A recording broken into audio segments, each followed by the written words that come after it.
stay there. You play to win the game.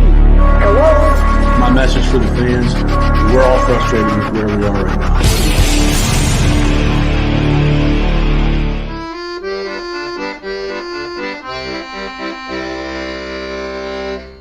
Jets, Jets.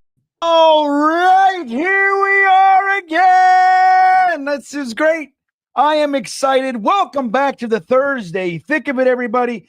I am your white-bearded host of ceremonies, GreenBean, and that right there is my good friend that I'm excited to lay eyes on again, the one and only Dom C. How are you today? How'd you handle New Year's and the end of the season? What's going on, Dom? How are you, buddy? I'm well. Happy to be back on with you on Thursday. Sad that it's the last Thursday Thick of It.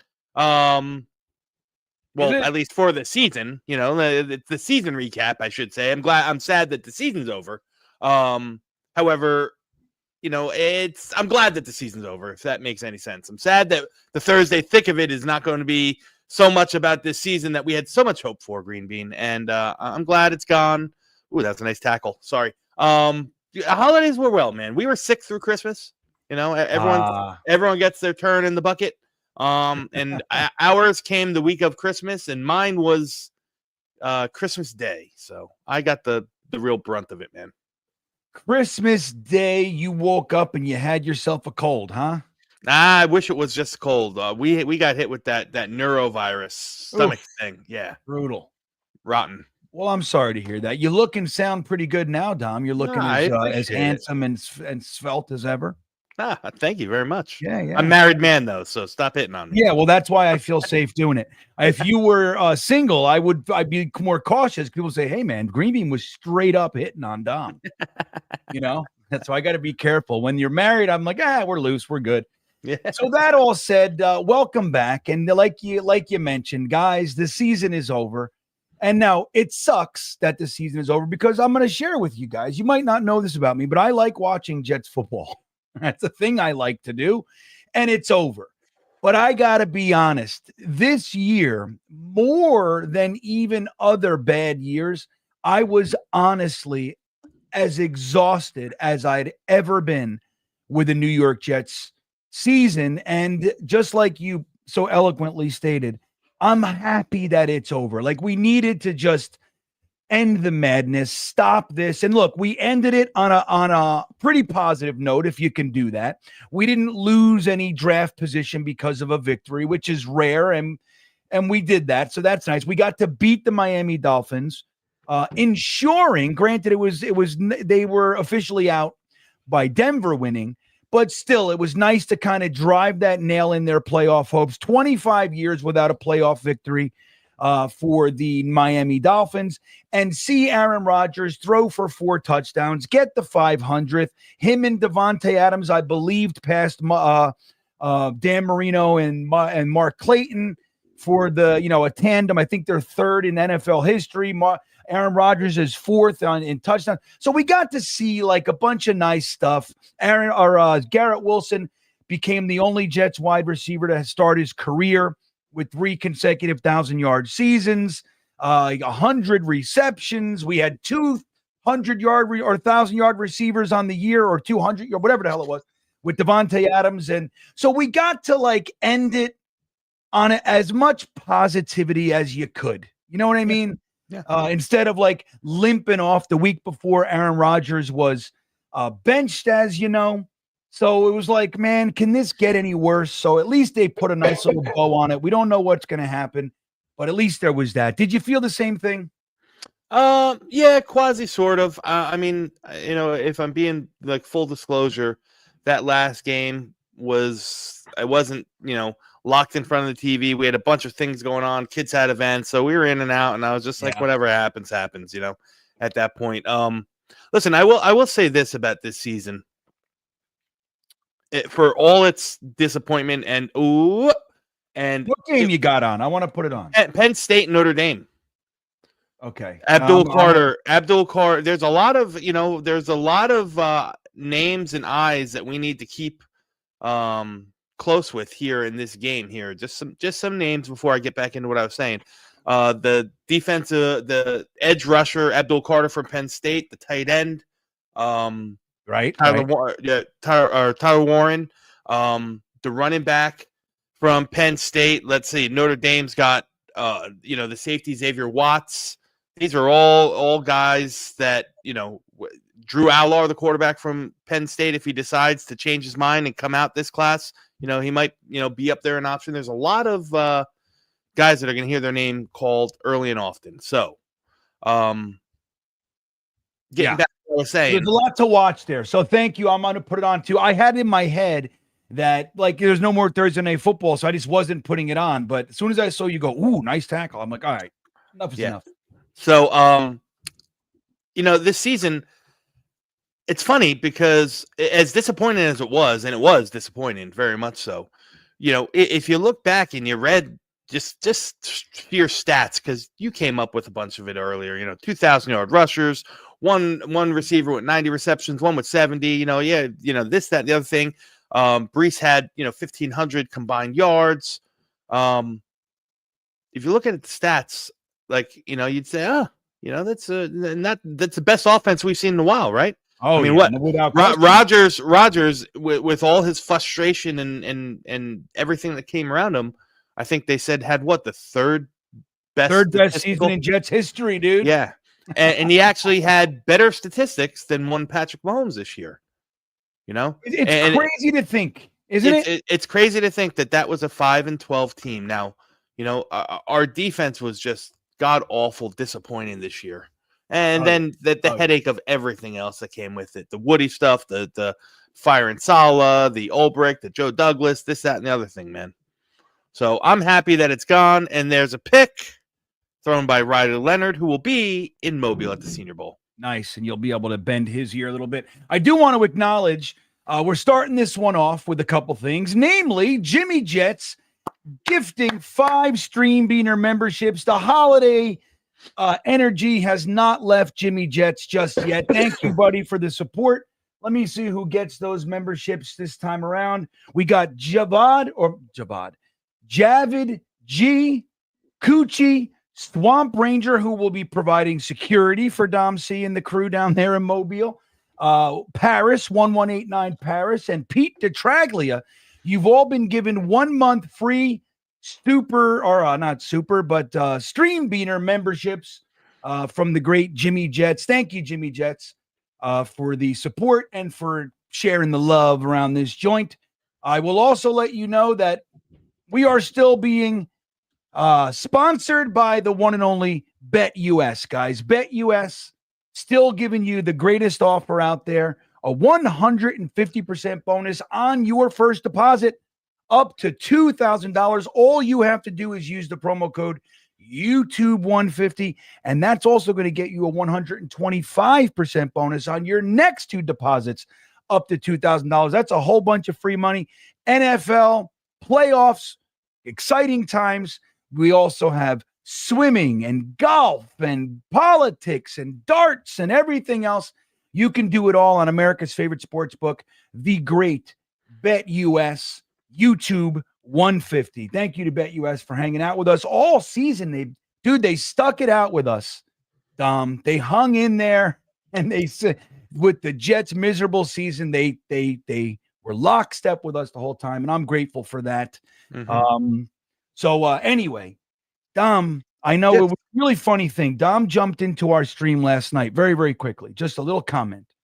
And we were Tigo and I were arguing about coaches and GMs and everything else. And Dom just said very poignantly, can we cut the shit with this head coach talk? When are we going to talk prospects, damn it? That's right.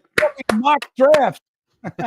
So, Dom, tell everybody who may not know. I think most of the people that watch this show already know, kind of the value of Dom C and what his true love affair is. It's, of course, the Jets. But I think on an even deeper level, you have a whole thing going on, Dom. Why don't you let everybody know what you've been doing and what you're focused on and all that? Yeah. So, I mean, just like anything, just like prior years, this year is a little bit more, in depth and involved. I really spend a lot of time starting in the summer, really delving into this class. I put together a pretty in depth. I mean, I think it's in depth. GreenBean, you can argue it differently, but I think I put in a pretty in depth draft guide for those who don't want to kind of follow up or might not be as nerdy as me, where I'll watch film and break down evaluations and have all sorts of stats and try to just get funky with this draft stuff, man. And Mobile has been a big center point and big the Senior Bowl at Mobile has been a big center point and big focus for me for the past couple of years, and I've been lucky and blessed enough to continue to keep getting media credentialed. So getting ready for another trip in a couple weeks.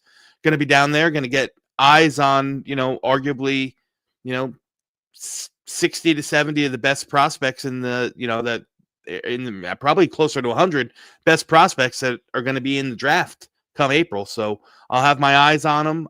Hopefully last year we were able to, get some time and probably snag about 30 or 40 of them for some interviews and, find out about them and just poke and prod around and see who's a fit for not only the Jets, but, who's going to be the guys that are rising, who's going to be the guys that are falling, just, 100% draft now from here on out. So, I got my own little channel. I do some stuff on there, but I'm, through and through, be with GreenBean, breathe with talking Jets, do all that stuff. So it's go time, man. It's draft season. It's Dom C time is what we call it around here. And as you guys know, in the very near future, we will be starting the Monday night 10 o'clock mock again. And that's Dom and I do. Oh, Gunny's here. Okay. I was just going to say, I wonder where Gunny is, but so we'll bring him on in just a second. I'm going to put this poll out there for you guys. We'll take a swing. Which position would you like to see the Jets use their first round pick on? So go ahead and take a swing at that. Let us know what you're thinking. And let's bring on the fella that will complete the Thursday trifecta. Let's say hello to our good buddy, the one and only Gunny. What's up, buddy? How are you, sir? What's up, buddy? What's good, gentlemen? How y'all doing today? I'm well, man. You? I'm good. I'm just back here, backstage, just waiting, listening to you guys chop it up. You know what I'm saying? Talk about interceptions being thrown and all that good stuff. But yeah, man, it's the best time of year, boys. It's a new year. It's the off season. This is where we tend to shine. So listen, it can only go up from here. It can only go up. That's right. Here. It's a funny thing, and I'll just bring this up because it's beautiful. Zachary Berner just asking, "Hey, man, is Gunny coming? What was Gunny part of the show?" Well, now you know, Zach. This is your answer. There he is, live. I appreciate you, Zach. Right, man. So let me ask you guys this. We were talking about it last night, and I'm on one side of this argument. It's a brand new one that I made up, but I'm thinking that just like Gunny said, it's the best time of year. Now, we wish it wasn't that way, but it just is, right? This is the time of year where we have the most fun. Shouldn't there be, with the NFL's push the last decade, to really make this a 12-month sport, right? Like they've done a really good job of kind of filling in those dark periods at a decade, 20 years ago. You remember, guys, after the draft, it was like there was nothing. We didn't have any news. They've done a pretty good job of kind of keeping us engaged for most of the year. With that said, the Jets do a very, very good job of kind of being out front that time of year, off-season champs, if you will. Do you think the NFL should kind of maybe push that a little bit toward front, acknowledge the team that does the most in the offseason to improve the roster? Maybe, draft picks, trades, free agents, and have somewhat of a little trophy, Gunny. What do you think? Like an off-season champ every year. You think that it would be a good idea? You think that could be fun to kind of acknowledge the team and get a little something out of this whole off-season championship thing? I think I might be biased a little bit, right? Because I think if that's the case over the last, few years, we'd definitively be putting up a couple of trophies. We'd probably be getting the replica trophies on our sets. I'd have probably a couple back here showing the New York Jets back-to-back off-season champs. Right. But I agree with you. I think that would be exciting. I think it would be something different. It'd be fun to kind of got to get a gauge of which teams had the best off-season, which teams took the most dramatic step based off of what you think their next year could look like. It would be another way to go ahead and keep us engaged and interactive. Again, the off-season programs in terms of the draft and whatnot, it's become a massive freaking spectacle. We love it. We're bought into it. It's a whole other event, right? A whole other season, so to speak. The off-season is a season. So that's a great idea. I think that would be an awesome way to go ahead and pretty much keep the masses engaged, especially since if they backdate this, the Jets are owed about 3 trophies. Right. Maybe more. Probably more. You're right. Probably more. Well, but at least and it all started in 1992, the first year ever of free agency. The Jets came out of the block, the starting gate. We signed Leonard Marshall from the Giants, was a big name at the time. Then we got Ronnie Lott. Then we had Reggie White in here, and he said if you had a quarterback like Boomer Esiason, it would help. And the next day, the back of the Post and the Daily News said, you wanted him, you got him. Boomer Esiason signed by the Jets. So we came out of the gate that same year. I believe it was that year, we traded up in the draft and got Johnny Johnson, or traded back and got Marvin Jones and a whole thing. So we really started this offseason thing as the champions. I think it would be nice. Maybe we can call it the Woody Johnson Trophy, Dom. What do you think of this idea? Is this something you would buy into? No. Why not? Because I want this. I want all this. I want all this off-season champion stuff to end. I want to be relevant. That's my goal as a Jets fan. Well, hello. We all want that. But in the interim. Yeah, in the meantime, it'd be nice to get something. We can have a Woody Johnson Trophy. Was that a pick? It was, but it looks like there's a flag. That was a pick. So now what I see some people in here talking about, Aaron Glenn turned down the coaching request from the Pats, Dom. What do you think of that? Woo! I'm not so I'm not that excited as everyone else for a couple reasons. One, it's on Notre Dame. That's a shame. One, I think there's more to it. I don't think he's just saying, screw you, Patriots. I'm a Jet through and through or anything like that. If I had to guess, I think it'd probably be more around like, hey, one of two things.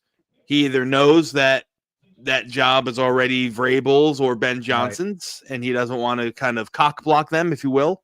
Or two, he's making a stand for, the clear and obvious disrespect to the Rooney Rule that the Patriots play. Yeah. And that was a shady one, not to, Gunny, you happen to be a black man. I'm not sure if you guys knew this. But the Rooney Rule is interesting. I like to point out that while, people have their feelings, if you go back and you look, you could real easy a search. You look at all the minority coaches that were hired prior to the Rooney Rule and the amount of coaches that were hired after, there's a distinct difference. So it definitely had its impact. But I think that there's probably we could revisit this and maybe look at some of these things, because what the Patriots did, and you see it every year, but the way that they did it, I think, is really a little bit blatant. Well, now, again, Gunny, not because you're black, but did you like did you catch that? How they brought the fellas in and they just, in an hour, they were done. They put them on one grab. We just interviewed these two fellas. How did you feel about that? No, I think it was a blatant disrespect to the Rooney Rule in terms of, we got to go ahead. It's a formality. Let's get it out of the way. I think it's, if it wasn't so obvious, and I'm not opposed to them knowing they want to bring in Vrabel. They're following the rules. If they actually did some real due diligence and actually had a real interview, but you got these guys coming out there and in essence wasting their time. And as you stated, they put them both on one graphic to just further show, like, we really didn't care, nor are we taking these guys serious. We've now met the quota. Vrabel's our guy. And we all already knew this. I think it's just a blatant aspect of how they just disregarded the rule in regards to making a mockery out of it, which is what I think is more agitating than anything else. Everyone knows that Vrabel was your guy. The moment, you guys fired freaking Gerard Mayo, we all kind of knew, well, there goes Vrabel. Like, we saw it coming. But at least respecting the process, I think, what I'm saying? The league owes it that, right? Like, you're bringing those guys in, respect the process. I think the Patriots blatantly just disrespecting the process is what's most infuriating about it. And it is what it is. They're the Patriots. We know what they're all about. They're all about bending the rules to their liking. So they're just taking it into the offseason with them as well. Yeah, I think right. It's like I think it was classless. I mean, again, I That's do the have word. my Yes. biases, but it's like I think it was really kind of blatant and bullshit. And I think, like Dom said, I don't think it's because I'm all Jets. I don't think that's even part of it. I think it's two things. One is this is more than likely Vrabel's job anyway, so why waste my time? But on the second part, pretty important. Like, why would I go and kind of continue this charade that they have going on? So I'm with you. Tom Cahill checking in. Thank you, buddy. He says, "Hey guys, which comes first, ED or DI? What do you mean? Edge or defensive interior? Defensive lineman? Yeah, okay. DL. That's a lowercase L, but it's also a capital I. I just in all this computer age, I think we should be able to differentiate those two things better than we have. But here we are. So, Gunny, I'll throw that one to you first. Well, for us, what are you looking for? Edge or defensive? Defensive interior? If Mason Graham is there for me, I pick number 7. That's my guy. I want Mason Graham. You go and you get him get him now. Get him yesterday. I think, again, realizing that some of the biggest issues we've had over the last couple of years is being able to impact the run. The run has been a problem for the New York Jets for quite some time. Will McDonald just came out and showed us that he's that dude. Jermaine Johnson, he's also that dude. He got hurt. We know that. It's probably going to take him a little while to get back. We've got two, I would say we've got 2 Pro Bowl caliber edge rushers. And I don't know what's going on with Quinnen, man. I know Quinnen is still a beast, right? I'm not trying to diminish that. But if we're going to stick with the 4-3, I want somebody next to Quinnen who can also create pressures, but also be a force in stopping the run. And I believe Mason Graham is that dude. He can go ahead and create pressure, get to the quarterback, at least push the quarterback more so towards those edges if need be, or to Quinnen. But he's also an impact guy in the run game. That's who I want. I wouldn't be mad about, Carter. Yeah, I wouldn't be mad about him either. But for me, I want to stop the run. The run has been an issue for us for the last couple of years now. And I know the edge rusher, it's the flashy, it's the pretty thing. Everybody wants, to get the next Bosa out there getting after freaking quarterbacks. But we can't stop the run. We've been getting smacked around for the last couple of years. We can't stop the run. So give me Mason Graham. That's who I want. Dom, what are your thoughts on this one? Now, and that we're just, not to say that we, wouldn't go another position, but as these two, what do you think the Jets should prioritize if this is the way we're looking? Well, I think both, if I'm being honest, I think both groups, both positional groups are rather deep. I think there's going to be talent down the board. I specifically think that it's a much deeper edge class than we've seen in the past couple of years, more so definitely than last year. I think there's going to be impact players taken on both sides of the ball well into day 2 and day 3.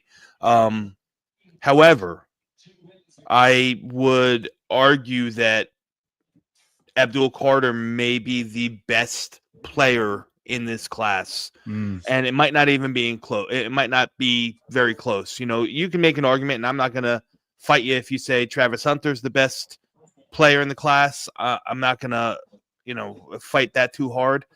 But Abdul Carter, what he does and how he can affect the game and the defense is something that this class doesn't have. It's something that, his athleticism is right up there. I know it's a lazy comparison, but like he's got that Micah Parsons style disruption ability.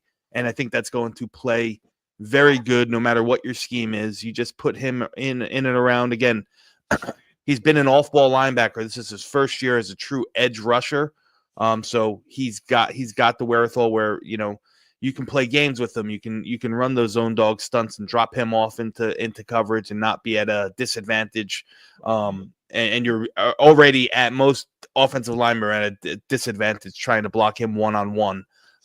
So for me, although I like Mason Graham, I think he's a fine player. As constituted right now with our defense, and again, who knows what kind of scheme we're going to run, but as constituted right now, I think it's a little redundant in what you have in Quinnen Williams. I think he's more like Quinnen Williams, more so than he would be a complement to Quinnen Williams. Again, that slippery inside pressure kind of a guy. Exactly. Not downplaying the player himself. If you're saying for me, for the Jets, It's Abdul Carter 10 out of 10 times. Interesting. Yeah, I mean, it's going to be, I think it's tough too, because you really do want to see what defense front we're going to want to be, that we're going to be likely to employ. And that'll help pick your players, right? Because, we've seen it a bunch here with how many times we switch coaches, we switch schemes, and then guys that were really good in one, they don't necessarily translate to the other. Which again is why I loved guys like Mo Lewis and Joe Click. Didn't matter what we're changing. Yeah, fine. I could dominate here too. Yeah. I like guys like that. But generally speaking, it puts your players in a position where you might be neutralizing or at least mitigating some of their potential impact. So I think that's part of it. But if I had to pick one right now as a priority, players notwithstanding, I think interior is my concern. So I agree with Gunny on that side of it. Whether or not it's Mason Graham, I don't know. I like Mason Graham too, but I'm I've talked, first round for me, it better be somebody who's Aaron Donald. You know what I mean? I'll wait till the third round and get me a big fatty. All right, fatty. That's right. If he ain't 330, GreenBean doesn't want him on GreenBean don't want him. GreenBean don't want him. He don't got eyes for him. Thing I look at. I'd love it if he was 5'6", 330 pounds. That's what I want. Yeah. So let's see. Swamp Ranger checking in. Security for the Mobile trip. We got out. We got our off-season champs trophy embarrassed on national TV with 6 primetime. Yeah, well, I guess so. I guess that is the trophy, right?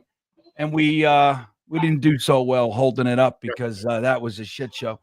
Man, it really sucked. Yeah, I'll tell you. 5 wins and 6 fourth quarter leads that we dropped. Those 5 of those games. It's brutal, and then you look back at the 3 games that literally if Zerline's kicks that went up would have just went through, those are wins too. It really is it's a season of just pain and disappointment. But I'm second guessing my whole feeling of blowing it all up. I felt like that at times this year. Just get rid of everybody. I'm so sick of it. But Gunny, how are you feeling about running it back, keeping maybe Aaron Rodgers, Devontae Adams, Hackett? I'm just kidding. But kind of maybe slowing it down and running it back with some of these guys as opposed to maybe trading Sauce, getting rid of Aaron Rodgers, letting Devontae Adams go, that kind of stuff. Which side are you on right about now? Yeah, so I'm definitively I'm with you. I think during the season the frustrations got the best of me. This team I felt like had no heart. They just gave up consistently. They were unprepared. And as a fan, man, that's poured so much. I think as all of us, we've poured so much of ourselves into this team, so much of our time, our energy, our money into this team. It was a frustrating season because at some point you looked at it and you just couldn't explain how are we this bad? Like, how did we get an average quarterback and somehow are worse than we've been the last couple of years? It was one of the most frustrating seasons of all time. But the fact of the matter is there's a lot of talent on this team. There really is. This team is not deprived of talent. I know they might have not played up to par, but let's not forget we lost 7 games this year by 1 possession. 1 possession game, 7 games. And there were several of them where could have gone our way if our kicker makes a field goal, kind of gone our way. Yeah. So this team is not far away. For me, I think you do run it back with this group with competent leadership. I think the coach, the general manager, Woody, stay the heck out of operations. I think if you get a grown man to lead these men, I think you have a team here that can legitimately go ahead and do a quick turnaround. Am I going to say these guys are Super Bowl bound after what we've just witnessed this year? No. I had that belief, that hype last year. But I do believe this team is good enough to compete. You know what I'm saying? When you get to the playoffs, anything can happen. So I have calmed down more. I'm looking at this team now with more reserved eyes. And we've got playmakers. We've got players. And if you bring back Devontae Adams, who got 860-plus yards and 8 TDs and what was it in 8 games, 9 games, something like that, that's a dude that You bring back for a full season. He gets an off season now with freaking the team. You bring in a competent head coach, competent offensive coordinator. The general manager is going to make some magic in regards to getting some key components here. And you run it back, man. Because, again, the options are you bring Aaron Rodgers back and you at least make next season respectable. Or it's what? We bring in Justin Fields, it's Tyrod Taylor show, Jordan Trent. Like, you know what I'm saying? Like, Right. the options are so limited as to what we can do next season. Run it back. Run it back. At the very least, give us something to enjoy. Not to mention, if Aaron Rodgers revamps his contract, we can absorb more of the cap losses once he does retire after next year, going into the 2026-2027 season, as we'll have way more cap space. But for me, I think as I sat back now, the season's over, and I'm looking at this team and how close we were in so many games. And the fact of the matter is, we didn't have a single coaching advantage the entire year. Not one year, not one game this season did our boys step out there toe-to-toe. We might have had the talent advantage. In numerous cases, we had the talent advantage, but we did not have the coaching advantage. And I think that's going to matter on whether or not we can flip some of these games. So, yeah, run it back, man, with the right coach and the right general manager. Right. So I'm kind of there too. I mean, it's tough to. Dom and I were talking about it, I think, right before you got here, Gunny. And Aaron Rodgers had 3,897 yards, which is 3,900 yards where I come from. And 3,900 might as well be 4,000. That's 4,000 yards, man. Well, 4K Right? yard season. 28 touchdowns, 11 interceptions. I think it was a 63% completion percentage. And we don't usually get that. It's kind of difficult for me to be quick to want to push that guy out of here. You know what I mean? Again, there's a lot more to the story. It's not just stats. 100%. Yeah. But at the same time, you know, like we're talking about, a lot of that, you know, the kicker, the defense, there was lots of other reasons too. Yep. And I also think once Tyron Smith was out of the equation, things changed too. Remember, the Denver and Vikings games were brutal. He got hit like 30 times collectively, 28 times or something like that. So I don't know. It's tough to want to just move on. Again, there's more to it, but what's the option? You know, we still have a lot of young talent. We're going to Tyrod Taylor. You're going to bring Justin Fields. I mean, I don't know. So it's an interesting thing. Dom, I saw an interesting quickie. Mm-hmm. Here it is from our good buddy, Phil. He says, if Abdul Carter is that good, he won't be there at 7. Do you feel the same way? Is he like really likely to go before 7 or some of the factors that you said, you know, earlier? It's a deep class. So maybe teams would be likely to maybe take that other position and wait a little bit for, you know, to address the edge. I mean, what do you think about that? Is he likely gone before 7 anyway? I would say he probably is. Like, listen, there's a very, very small world that he would be there. Again, arguably, I think you can make the argument that he's the best player in the draft, period. Forget about non-quarterbacks. You know, the quarterbacks get pushed up. Both quarterbacks are going to be off the board at least by number 3, right? Whether it's 1 or 2, whether it's 1 and 3, whether it's 2 and 3, I think both of those guys.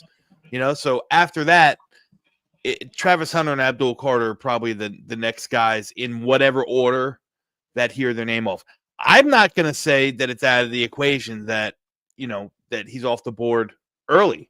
Like, maybe Tennessee decides they find their bridge quarterback. Maybe Tennessee signs Sam Darnold and decides, you know what, we're not too high on this class here. We'll figure out, and we got a bunch of holes elsewhere. So, yeah, listen, if I had to bet, I would comfortably bet that he won't be there at 7. You know, the thing that stinks is, like I said, due to the depth in this class and the fact that there's no real quarterbacks at the top, trading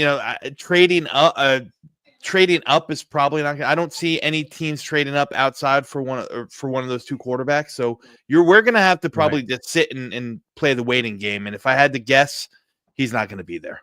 Yeah, I feel the same way. I mean, when you just look at it, right, you got the 2 quarterbacks likely to go in the top 7, right? You got Hunter. He's definitely going. I'd be very, very surprised if that didn't happen. You have, you know, the tackles, right? There's a couple, but maybe somebody that does that. I'd say McMillan is likely to be the first wide receiver drafted. He's probably top 5, tops. He could very easily be top 6. I got to look at the teams and see needs. Yeah, listen, off the top of my head here, if you say that the quarterbacks go 1 and 2, I'll say this. I'll say the top 4 should be, in whatever order it happens, is the 2 quarterbacks, Cam Ward, Shedeur Sanders, Travis Hunter, the defensive back, wide receiver phenom from Colorado, and Ed Abdul-Carter. They'll be the top 4, however, or top 4, maybe top 5, however it falls out. Just say they're the top 4. Jacksonville's there. That's a Mason Graham spot. That's a Will Johnson spot. So just say one of those guys goes. Say Mason Graham goes. Will Johnson will go 6 to the Raiders probably, and that leaves Teteroa McMillan to the Jets at 7. That's how I would go about it. I would actually like that. I would love to see McMillan brought in. How do you feel about him, Dom? I mean, as far as is he a good fit here? I mean, how do you feel about it? Yeah. If the Jets were to grab him? Yeah, I'd be super stoked. He is obviously, well, not obviously, but he is my top wide receiver in the class. I have 3 first-round grades. He's the only one that scored that high first-round grade, not an elite or blue chip grade for me, but to me, I think he's the perfect complement to Garrett Wilson, right? At 6'5", 215, almost 220 pounds, huge hands, huge catch radius, can do a lot with the ball in his hands. A 50-50 demon.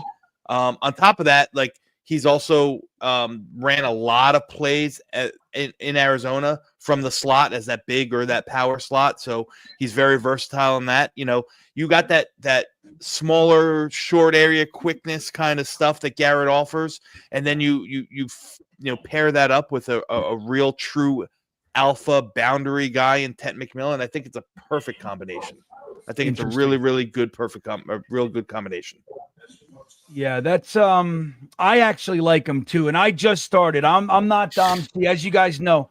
I consciously didn't allow myself. I'll admit, one time I did a mock draft. I did one, on my phone, just messing around, but I had to not allow it. So I'm just getting in here, really with kind of looking over some stuff and doing my thing. But I like McMillan, man. I like him. I think the idea, let's say we do run it back, Gunny, with Aaron Rodgers. You got Garrett Wilson. Devontae Adams is back. Adding McMillan and stop playing games with guys like Lazard and, Gibson being in the slot. I think now we are talking. Have you had a chance to look at this guy? Would you be all right with wide receiver? McMillan is definitively the best wide receiver on the board. Yeah, I haven't gotten deep yet into my mock drafts either, but that's some kid that just he pops off the screen. But so then, he's got a lot of Drake London in his game, that big receiver, but he's not Kenny Golladay, a big slow kind of plotting guy that you're what we think as possession type receivers. This is a guy where the ball in his hand, he can still move and he can still get the yards after the catch and so on and so forth. He can do a whole heck of a lot of everything. I have my. Well, you know what I think. What about? Let me say this real quick, Gunny. So the reason I think he's a fit, especially if Aaron Rodgers comes back, what's he really known for? It's precise route running. The guy's, he's very surgical. So he's supposed to be at the red line on the 22-yard line. He's going to be there. Yeah. And he's going to likely be alone. So that's the kind of thing. Sorry to cut you off, Gunny. No, you're good. I look at it this way. So the tight end, Penn State's tight end, Tyler Warren.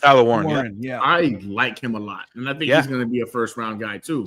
I think if we can't get one of those guys, right, to add to our defensive line, and again, not that I have any issues with McMillan, I would trade back to kind of get Warren.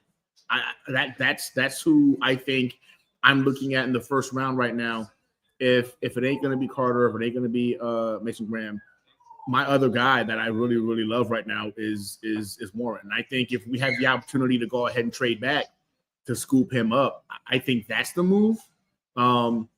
But again, who's mad at getting a big body wide receiver who could potentially be, you know what I'm saying, the number 2 after Devontae Adams leaves, that's, you know what I'm saying, after a year. So it's hard to be upset about it, but me, I like Tyler Warren. I like him a lot. Yeah, sure. Yeah, and as do I. 7 might be a little rich. For me, positionally, it might be a little rich. He's a very good player. And the problem is that, like I said, I just don't know if there's going to be a lot of.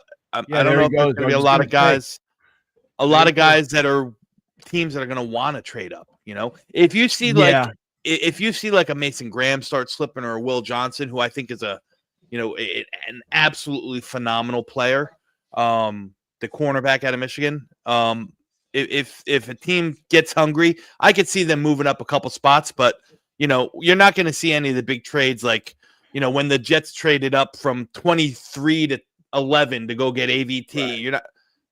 Oh yeah, there's Tyler Warren right there on a little end make around. Something out of it. Look at this guy. Tell me, this guy. Here's what's special. Here's what's special about him. It's that stuff right there. He is, he's a former high school quarterback. He was recruited as a quarterback. As athletic as they come, he can do stuff like that. They run him out of the Wildcat. They run him as a boundary X receiver at times. They run him in the slot. They run him in line. He can just do a lot of everything. He is, there he is in motion. Drawing all the. You're a little bit ahead, so wait. Hold on. I'm sorry. Yeah, no, it's okay. Okay. And while we talk about this, I want to end the poll, everybody, and just kind of bring the chat into this conversation real quick. Hold your thought. So we asked what position that they are hoping that the Jets will go, and obviously, we only have 4 choices, but I put up there 4 options for everybody. They chose defensive line, right? I had to put them both, but 68% chose defensive line this year. Wide receiver at 17%, tight end 7%, and quarterback was 6%. Now, this is the first round pick, so pretty clear. But I think some folks out there agree with Gunny. I mean, they wouldn't be brokenhearted seeing us take Warren with the first round pick, Tom. Yeah, and listen, I don't think it's crazy either. If he's if he's that perfect blend of like talent in terms of where your board is and need, then that's a good pick no matter where it is, whether it's at 7 or it's at 17. So yeah. Hold on. Yeah, go ahead.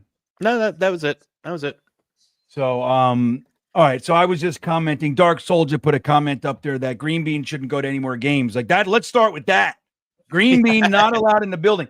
And look, man, I'm right with you. I mean, obviously I'm going to go to 1, but boy, oh boy, I haven't even seen an offensive touchdown the last 5 times I went to see the Jets. Like, that is insane, dude. Wait. Repeat that. I don't think I heard that right. I haven't seen an offensive touchdown the last 5 times I went to see the Jets. Yeah, come on. That's enough of that for you, GreenBean. Oh, yeah. That's enough of that for you. Yeah. Now we're going to have to be 4, but I'm pretty sure. Wait, you were at the Bills home opener, weren't you? When Aaron tore his ACL? I mean, his Achilles? I was. So that would be 4 then. So it's 4. 4 Yeah. games. No, because I went to 2. Let's see. 1, 2, 3, 4. Yeah, they scored an offensive touchdown there. That's when Garrett had the one-hander. That was 2019. Or was that 2020? That was 2019. No. Gase's first year. No, I'm talking about when Aaron Rodgers tore his Achilles 4 plays in. No, I wasn't there, buddy. Oh, you weren't? No. Oh. Gunny was there. No, the last time I saw an offensive touchdown was 2019. That's 5 games. Yeah, dude. No. GreenBean, that is it. That's the games I picked. We're going to have to respectfully revoke your ability. Now, I did see 4 interceptions from us. I've seen that kind of fun stuff. Yeah. But you've seen a lot of rain. You've seen a lot of rain. Yeah.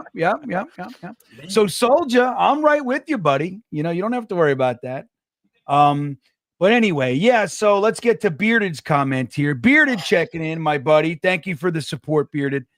He says, hard for me to really say no to Aaron Rodgers when statistically, purely passing, had a very similar season to Josh Allen, who was up for MVP discussion. Now, I think this is where statistics, I'd have to look at them side by side. I think I don't know. but he about that had one. like 12 rushing touchdowns and all kinds of other shit, 400, 500 yards rushing. There's a lot there. Game-winning drives. Yeah. But the point is valid, and that's why like statistics are tough when you just look at things in a vacuum.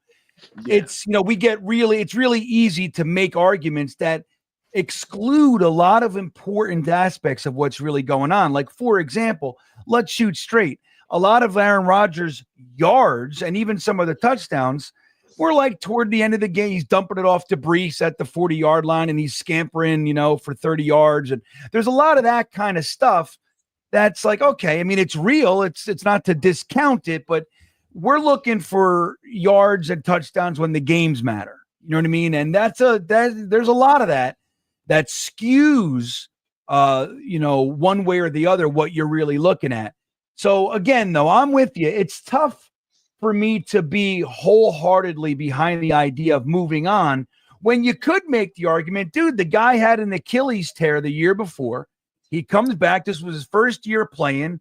And maybe Tyron Smith was abysmal. The defense was abysmal. We lost Jermaine Johnson. We fucking Zerline. Like, there's a lot of pieces there that if you just remove the emotion, you go, okay, well, I do have a quarterback that he's older, but he threw 28 touchdowns and 3,900 yards. Maybe we don't look to blow that up and try to use this year as the mistake-laden kind of get your legs under your year and come back and see what we got. I mean, I don't know. It's tough, but I'm with you, Bearded. It's tough to – look, there's a touchdown. Mm-hmm. Who's that, Dom? I'm sorry? No, I was just trying to see who scored. Nicholas Singleton. Singleton, everybody. Who's your wide receiver, too? Is it the kid from Ole Miss? No, my wide receiver 2 is very close to my wide receiver 1 in terms of grade. Is Ohio State wide receiver Emeka Egbuka. I think I think he is hands down the purest, the best route runner in this class. A couple years ago, he was the best wide receiver on that team. That's the year, after Garrett left, the year they had JSN, the year they had Harrison, so on and so forth. Emeka Egbuka was the best wide receiver on that team. Last year, he got hurt. I just think what he can do now, the only thing with him is that people think that he's going to be solely slot in the NFL. But I mean, you talk about savvy route runner, you talk about smooth in and out of his breaks, smooth, really good athlete, dependable target, dependable hands, understands how to find those soft spots in zone, everything that you want out of your receiver. So he's my number 2 wide receiver. And he's just like all the Ohio State wide receivers, minus Garrett. He's an absolute dog when he's run blocking. Like he actually helps in the perimeter on the wing, get his nose in there and get dirty. So Emeka Egbuka is my second wide receiver in this class. Interesting. Well, on Ohio State, man, I mean, I don't know. They've been putting out some pretty quality fellas these past number of years. So anyway, I just put a new poll in there and we'll shift a little bit. It's time to talk about head coaches. I haven't gotten to talk to Dom and Gunny about the head coach thing. As you guys know, we've interviewed a few people. We've interviewed Ron Rivera. We've interviewed Mike Vrabel. We interviewed Matt Nagy and Rex Ryan. Dom. And tonight, we've completed the interview with Aaron Glenn. Oh, we did. Okay, good. All right. So Glenn too. So we've got 5 in the can. Out of that crew, Dom, is your hopes and dreams on attached to any of those fellas? Hopes and dreams are crushed out of that crew, GreenBean. Really? Hopes and dreams are down the drain. Well, if you had to pick one from that crew, tell me, and then tell me why you don't like this batch. I don't know who I pick. If I have to pick one from that crew, it's probably Vrabel. Yeah. So listen, I'm call it what it is. Call me, shallow minded. Call me tunnel vision. But I gotta get an offensive mind in here, and I'll plant my flag on that. Like the league is just going in a different way. I know that we've very rarely outside of the Gase experiment. It's prior to that it was Bruce Coslett who was the last true offensive focus. He was before or after Coslett. All right, he was. We had 16 games of Kotite. You're right. That's fine. No, we had 2 years of Kotite. I think it's time that we really get an offensive-minded guy in here. It gives me at least the sense and the hope that we'll be able to develop a quarterback at some point, whether it's somebody we take in the draft, whether it's a younger guy. Maybe I'm making this up. Maybe they take the kid Will Levis from Tennessee and put a reclamation project on him. Maybe we find this year's, Sam Darnold, or we find this year's Baker Mayfield and put a reclamation project. But I don't have as much confidence with that being done with another defensive-minded coach.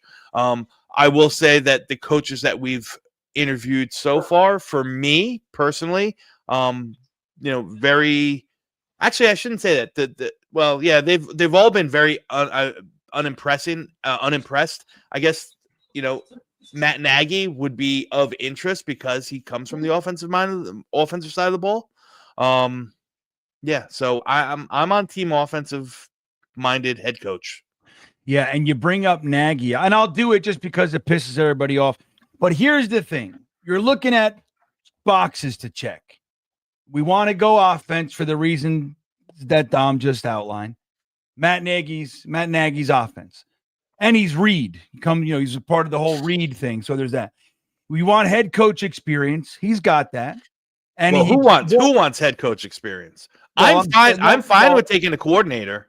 No, but I'm just saying in general, like when you look at the boxes that Jets fans are hoping for. I lean experience over offense, but anyway, he's got that. He's got a winning record as a head coach. He's got 2 of his 4 years. In Chicago, he made it to the playoffs. He lost double doink was him, and he did it with Mitch Trubisky. So as we know, is not a really valid as far as offensive. As far as the starting quarterback goes. The experience, offense, winning record as a head coach, playoffs, Andy Reid tree. He's been off. It's like I don't know. There's a lot of boxes. But nobody seems to be like in the Matt Nagy camp, right? So anyway, it's just an interesting one. So Gunny, out of that crew, we got Aaron Glenn now, but we got Rex, Nagy, Rivera, Vrabel, and Vrabel's pretty much gone. We know that. There's still a chance where there's a will, there's a way, and all that shit. It's not over till the fat lady sings. That's what he's saying. But if you had to pick one out of that crew, maybe Vrabel aside, anybody that you want to see win the job? If I had to pick one of those individuals, I think for me it would have to be. I think it's Vrabel first, and second for me would be Aaron Glenn. But I do want to reiterate that I am definitely on team Dom when I say I want an offensive-minded head coach. I do. I just, the data says that, in the 21st century, the offensive-minded head coach is winning more than the defensive-minded head coaches. It's just the NFL has changed dramatically from what we got to experience under the Rex Ryan era where defense and a running game mattered. Now you need to have a dynamic passing attack in order for that to go ahead and correlate. Of the choices I'm being given right now, Nagy, he doesn't give me the old warm and fuzzy. You know what I'm saying? I just feel like that's I'm not in the Nagy camp. But from what we've already interviewed, I would go Vrabel first, and then I would go Aaron Glenn second. And I know those are both defensive minded guys, but But my thought process is I would hope they would bring – I think Aaron Glenn could potentially bring us freaking, you know what I'm saying, Uncle Josh maybe. He can come with him as well. So I'm looking at those potential connections. Yeah, but no, it's tough. I'm not gonna lie to you. I have not been really excited about this round of interviews. I was really hoping we had Ben Johnson. I get it. He doesn't want to be a Jet. He's made that pretty clear. Fine. But like the Tampa Bay Buccaneers guy, Liam. Liam Cohen. I'm gonna ask Cohen, Dom yeah. to sell him to us in a minute too. All right. But yeah, that's where I stand on it. So Gunny brings up Liam Cohen. I got into a big thing with Tigo yesterday. He's also he's a fan of Cohen. Some other people are, but Dom, I know that you're kind of out front. You've been bringing him up for a while, actually. Sell Liam Cohen, the offensive coordinator of the Tampa Bay Buccaneers. I have my concerns, but I'd love to hear your pitch for the Jets to hire a guy like him to be the head coach. Well, sure, but first let's put some truths on the table. Is that the Jets have not requested Liam Cohen. Right. And some may say because they've got a little birdie in their ear and understanding that Liam Cohen might not be interested in coming to the Jets. Now, a bigger birdie has told me, and again, this is from somebody I trust, but I'm not going to say that it's definitive or anything like that. But that he's sitting and waiting to see what happens in this playoffs because Todd Bowles might hang him up. Now that I found was interesting. Oh, okay. Yeah. So he might just be sitting there and waiting. However, I digress. For the sake of the exercise, Liam Cohen's a guy. Like I said, he's rooted in football. He's very, very smart. He's got that analytical thing going. He's a Harvard grad, if I'm not mistaken. Has kind of worked his way up in football from the ground up. Every job and every place he's been promoted, right? He's got the foundation. Look what he's doing with kind of a makeshift offense who has been very, very injured this year. They lost Chris Godwin, they lost Mike Evans for a long period of time. He's pretty much reinvented or revigorated Baker Mayfield. Has established, is a guy who really is run first. He's intuitive. He's learned under guys, obviously, throughout his career. He's learned under the Sean McVay. He's been with Sean McVay on 2 separate occasions. So, he's got that kind of experience. Again, I don't know him and I can't speak towards him as, with his personality, but everything that he's done in every position, being a former quarterback himself, where he's kind of leveled up to me in the NFL, that really speaks volumes of who he is. And, listen, I know Ben Johnson is the bee's knees when it comes to offensive coordinators and scoring points and all that. But let me tell you something. Liam Cohen ain't that far behind. Like that team can score at will. They're very well rounded. They run the ball as well, if not better than they throw. They run the ball as well, if not as good as they throw the ball. Everyone seems to be behind Liam Cohen. He's made a damn near, not all pro, but a very, very good very good tight end out of Cade Otton, who has averaged like 22 receptions over 3 years. He's made him a focal point. I like Cade Otton too. I like him. So there's a lot of upside in a guy like Liam Cohen. Could he be a leader? Is he ready to be a leader? Listen, I don't know, but I will say this. Some of the best coaches in the league currently, right? When you talk about McVay, when you talk about Kevin O'Connell, right? When you talk about some of these really the kid from Cincinnati, why can't I think of his name? Somebody help me. Yeah. You think of these guys and they all kind of have that same presence about them, right? Is they were young, creative, really outside the box, young outside the box offensive minds who probably got hired a year before they were ready. But I'd rather be early on a guy like that, whether it's Cohen or something else. I'd rather be I'd rather be early on a guy than and left holding your junk. That's it. There it is. Yeah. There it is.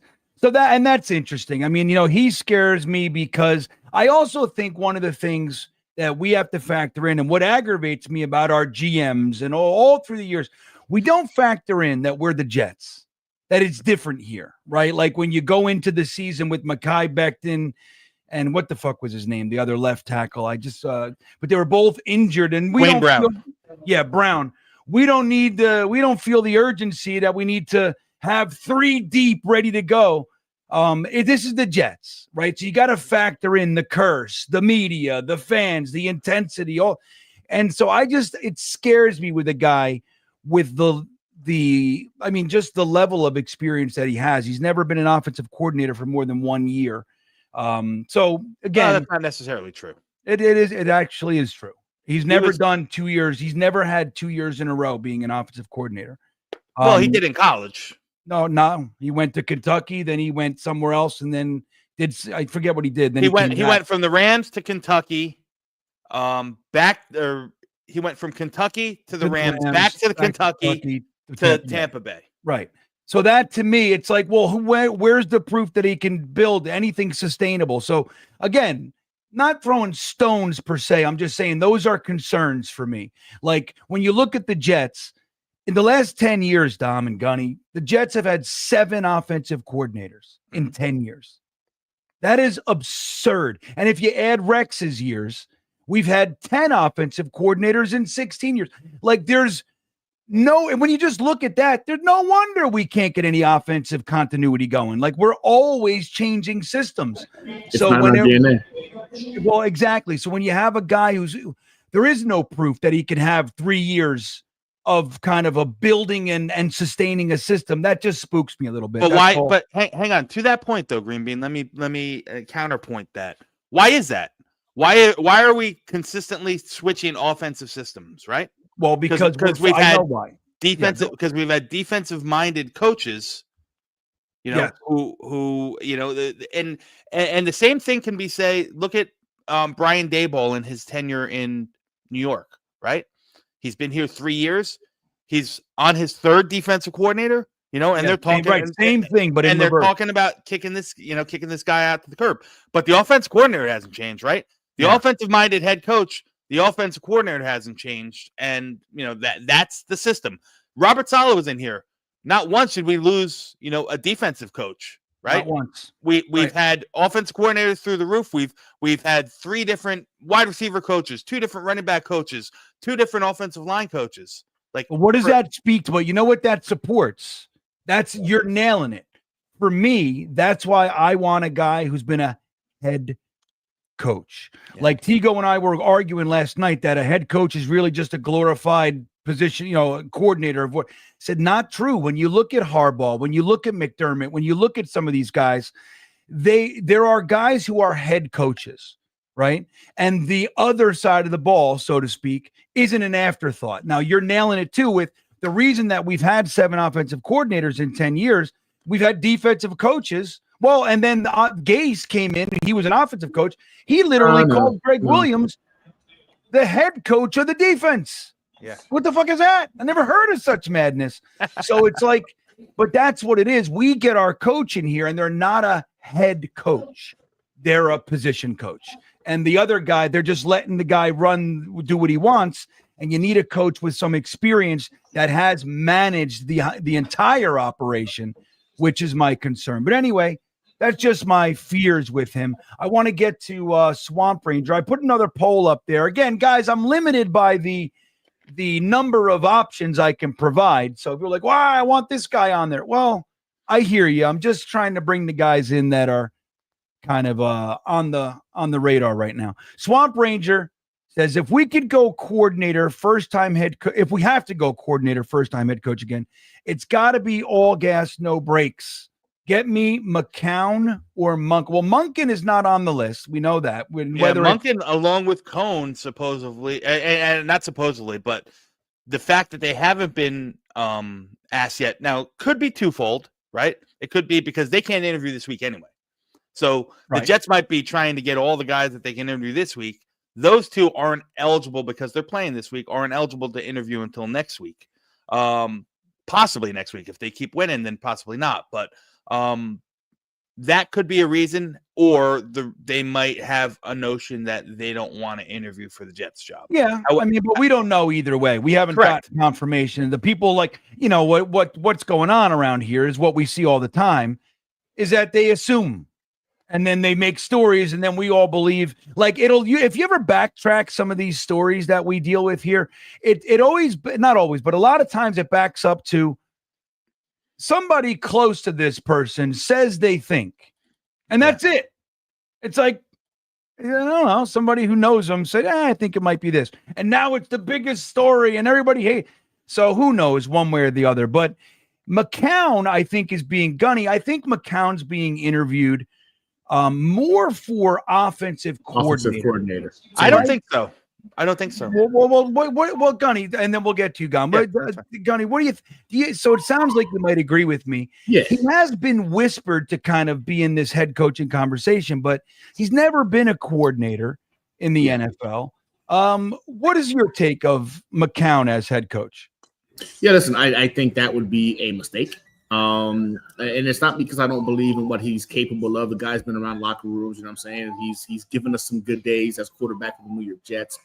But we're talking about right now who's a positions coach. He's a QB coach, right? And I'm not saying position coaches can't be head coaches. That's a real thing.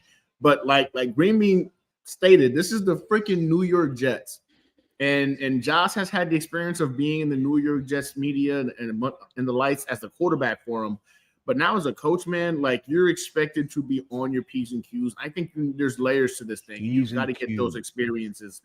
If you don't give him an opportunity to at least be a coordinator responsible for play calling, preparing a game plan week in and week out, identifying how to attack a defense, how do you expect him to go ahead and oversee both aspects, offense and defense, as the head coach while still being a leader of men? I think that he was brought in specifically to go ahead and, of course, I think stroke his ego a little bit. The Jets realized that, they got interest in him. But I do believe he's more an offensive coordinator candidate than anything else. So I don't know why, man. There's a piece of me that really sees the Aaron Glenn and Josh McCown pairing happening here once it's all said and done. But I think more so if we're bringing in Josh, it's going to be an offensive coordinator. I don't think he really has a shot at being the head coach. Yeah, I'm kind of there, but Dom sounds like he disagreed. What is your take on it? You think it's he's really being considered head coach? How would you feel about that? I'd be fine with it. Like I said, the young coordinators that we've asked to interview with him and Brady are probably, of all the guys that we've requested, those two are probably right up at the top. Because listen, what we have done for the past 14 years has not worked. I'm to the point where I'm willing to just take a flyer and try something different, right? Bring in one of these young offensive guys. Maybe you find your lightning in a bottle. Maybe you find your Kevin O'Connell, who also, although I believe didn't go straight from quarterback coach to head coach. I think he had that offensive coordinator moniker, even though he didn't call plays. In essence, he was a glorified quarterbacks coach. Sean McVay was a tight ends coach. Like sometimes you find lightning in a bottle. Now, McCown did get an interview last year as a head coach with Houston. I was going to say that was with the Texans, right? The experience that he has is obviously something that you have to feed on. He's played on a thousand different teams. He's played under some of the best coaches only in the NFL. 12, Dom. Yeah. So that's a lot of experience. There's no doubt in my mind that guy's ready to lead. Now, you're worried about like how he can affect, how he can play with the defense or something like that. I'm much more comfortable if you have a young offensive minded head coach, bringing in that veteran, former head coach as a defensive coordinator, or someone on the staff that can kind of, help, kind of shove him like you do with a puppy, when you're trying to give it its first steps. There's someone there to support, give it a little push in the tush. So I absolutely think that I'm like, take a shot, man. Take a shot. Give me McCown, give me Joe Brady, give me one of these guys 10 days, they're, eight times from Sunday over Rex Ryan or something like that. I hear you. I do. I hear you. Yeah. And that would excite me too. Like I could very easily get on board with a younger offensive mind because we don't do that here. We've never. The last time we did that, to your earlier point, is Bruce Coslett. Kotite was an offensive guy, but he'd just gotten fired from the Eagles. He'd been around a long time. Coslett was at that time, considered a hot shot, offensive mind in the league, especially when the next year we got him his quarterback, Boomer Esiason from the Bengals. But yeah, we just don't go that route. So it is, I think it would be exciting. I lean toward experience, right? I want a guy who's been a successful head coach in the NFL. So I lean that way, but I can very easily get on board with a young offensive guy. That's why, like, as much as I want to love Aaron Glenn, and I do love Aaron Glenn, it's the same thing. It's a rookie defensive coordinator. And then I think Nick Shine brought up a great point recently. I heard him say, he said, the number one reason I don't want Aaron Glenn is because I don't want to hate him in 4 years and fucking be like, I hope this guy gets fired. It's like, I don't want to hate Aaron Glenn. I think Nick nailed that. That's a really great point. But anyway, so yeah, McCown, interesting choice. We'll see what happens. He hasn't accepted the interview request, right? Yeah, we don't even know if he's coming. I don't know if I don't know. That's a fair question. I don't know. I don't know if he's declined it. I know that they put it out there. I don't know if they have anything on the docket yet. I know they're getting ready to play this week. So that might also be it. You know what I mean? Right on. That might be the request, and they're going to say, yeah, but you know what? We're focusing. We got a game on Monday, which I think they just week before the Super Bowl, which I think they just moved, if I'm not mistaken. I believe they moved that LA Rams game to Arizona. To Arizona, yeah. So Minnesota at the Rams are playing in Arizona. Yeah, terrible what's going on out there. I got friends out there. But yeah, crazy. So Jonathan Francois checking in said Vrabel is not the slam dunk people make him out to be. I agree. Well, I don't think anybody's a slam dunk, right? But all right, so Gunny, what do you think about that? Why do you agree with that statement? Yeah, people are really hyped on Vrabel because of the fact that he did get to the playoffs. He had a little. He won that division and whatnot, but people also don't realize that he did that in the first 2 years he was there. And then he was there for an additional 2 years afterwards in which he started to go on a decline. Now, I'm not saying the dude, can't coach. I do believe when it talks about the experience, he's the guy you want. He's got a winning record as a head coach. But I'm with Jonathan on this one, man. This is somebody who still got fired. And when he got fired, he was on the decline in back-to-back seasons of losing as a head coach. So people will say, yeah, well, you lost A.J. Brown. Okay, cool. Got that. But he's a defensive-minded head coach, and his defenses also fell off of a cliff in those last 2 years. So for me, I'm with Jonathan on this one. I understand the desire to win Vrabel because he is a passionate dude that has that disciplinarian ability to go ahead and keep guys in check. And I think we can all agree we want an adult in the building running this organization right now. But I don't think that he's definitively a home run. And I think if he goes to the Patriots, I think he'll more likely fail than succeed with the Patriots. Ooh, that would be delightful. I will say this about Vrabel. Like I said, although I've made my point on why I want I'm team offensive minded head coach. Like there is something to GreenBean, like you talked about, the head coach, the GM, the CEO of the team. Like Vrabel's going to have, and he has had, his finger on the pulse of all the teams, right? Of not only the defense, but the offense as well. Right. The special teams, he's been known to be involved and sit in all the team meetings, and I think that was the one thing that, kind of irked me about Robert Saleh is that he wanted to be that CEO type, but he really, until this past year, which only lasted 5 games, it seemed like he didn't give 1-2 hoots about the offensive side of the ball. It was, we're just the whole race to 20, and that I can't sit through 4 more years of a race to 20. Now, Will every defensive-minded coach have that same mentality? No, but we're the Jets, and it seems that that's the case. You know what I mean? That's what happens, right? Yeah. And like when your head coach has to say things like, "I'm going to get more involved in the offensive meetings this year," like that's not you never want to hear that, Correct? Because you're supposed to be involved. Yeah, he really thought he was singing something there, like he was winning when he told us that. That was rough. Yeah, and it's like, well, what he's saying there too is, I am up to this point, I'm really not. Like, if you're saying that I'm going to be more involved, that means you already are less involved, which is a bad look for a head coach. I do want to remind everybody that as we have seen all season, the great Bet US is with us again today. I want to remind you of the amazing offer coming your way, GreenBean viewers, from the great Bet US, America's favorite sports book. Where is the thing? Why doesn't it share my windows anymore? It doesn't like to do it, guys. I don't know why. Let me do this. Hold on. I'm sorry, Bet US. I'll get right to it. Maybe it'll do it this way. Nope, it's not going to share my graphic, but I'll tell you all about it anyway. Using the YouTube 150 promo code, guys, will get you a 150% bonus on your first deposit up to $2,000 and a 125% bonus on your next two deposits up to $2,000. You go to America's favorite sports book, Bet US, and you use the promo code YouTube 150, and the deal is yours. Get in on the action. It's playoff time. What better time to win yourself a little bit of extra cash?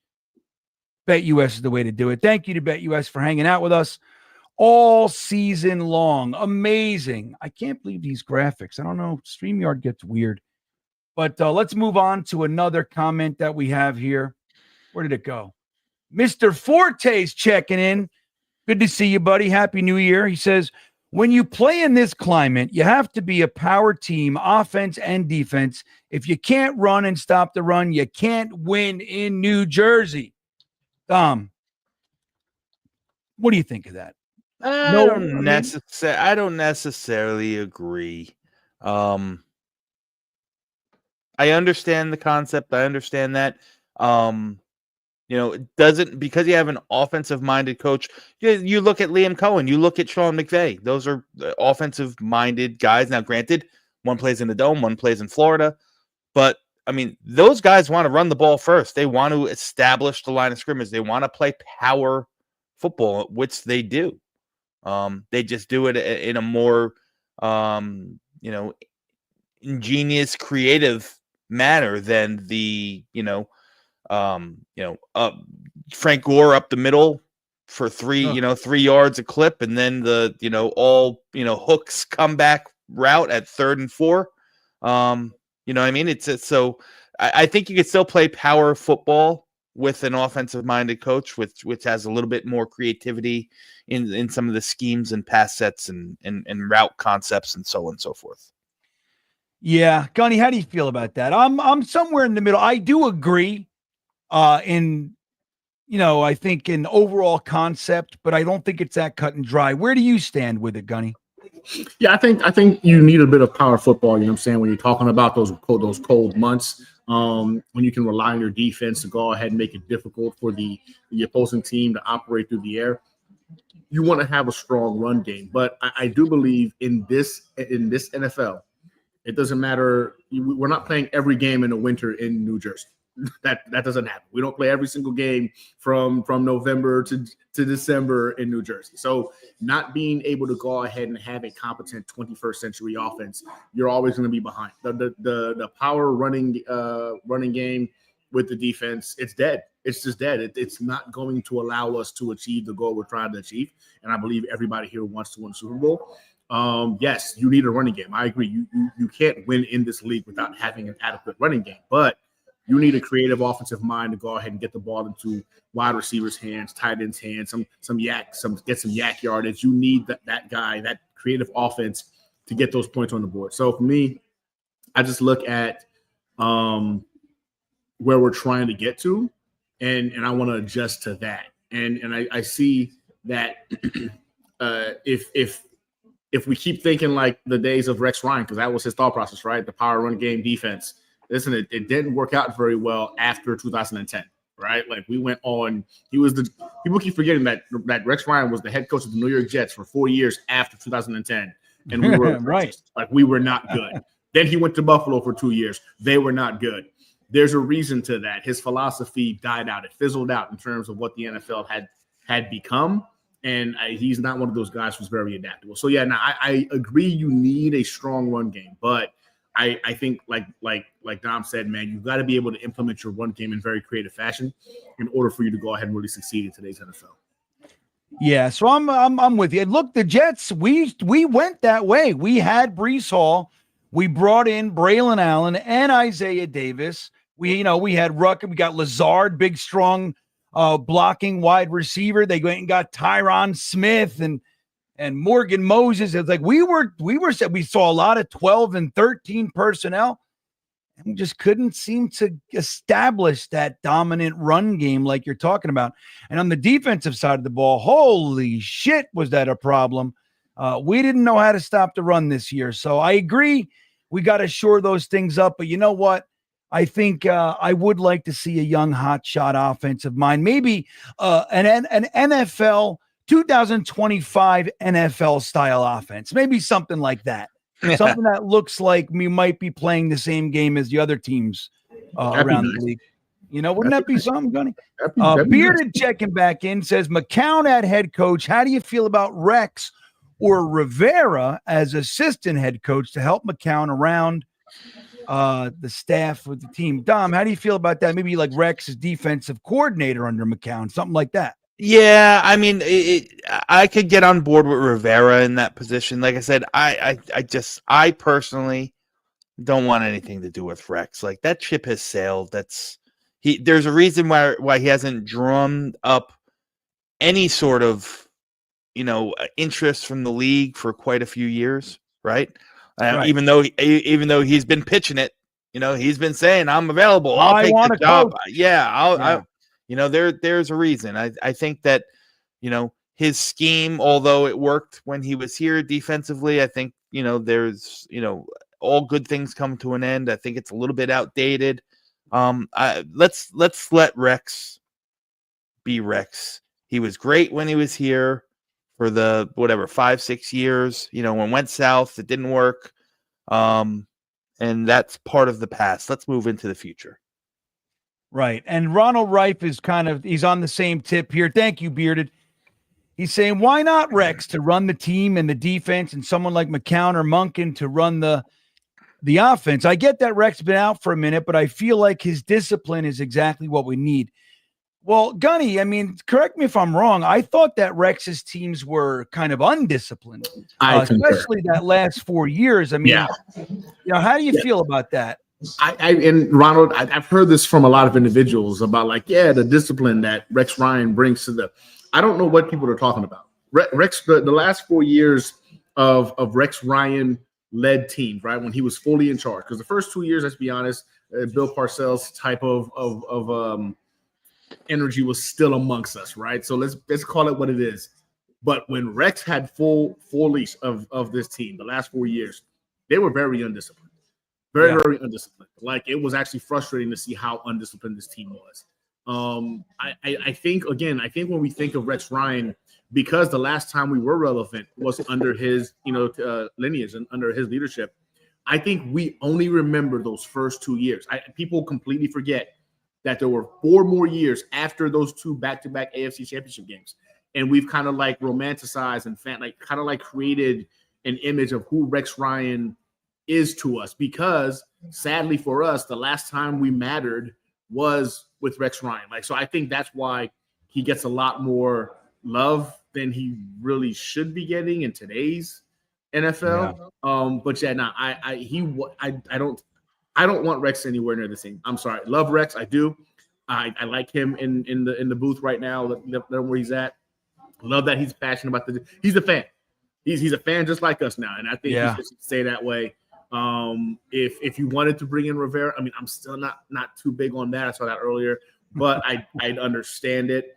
That it might be a benefit. The last 2 teams he's been a coach of. The owners either had to sell the team or they freaking retired. So maybe that'd be a benefit. He comes through and Woody all of a sudden wants to get rid of the team. But yeah, I'm good with Rex, man. I'm good with right where he's at. Let's let that man be romanticized as one of the Jets' greatest coaches of all time. Yeah, people. There were 4 seasons after those back-to-back AFC Championship games where we were atrocious. Yeah, and look, Dom brought up a great point, guys. You cannot alleviate or remove, let's say, the point that Rex has been available for about 9 years, and no one has interviewed him for head coach. So, yes, he has expressed that he wants to be the Jets head coach, and we love him, and they brought him in, and so there's some noise around it.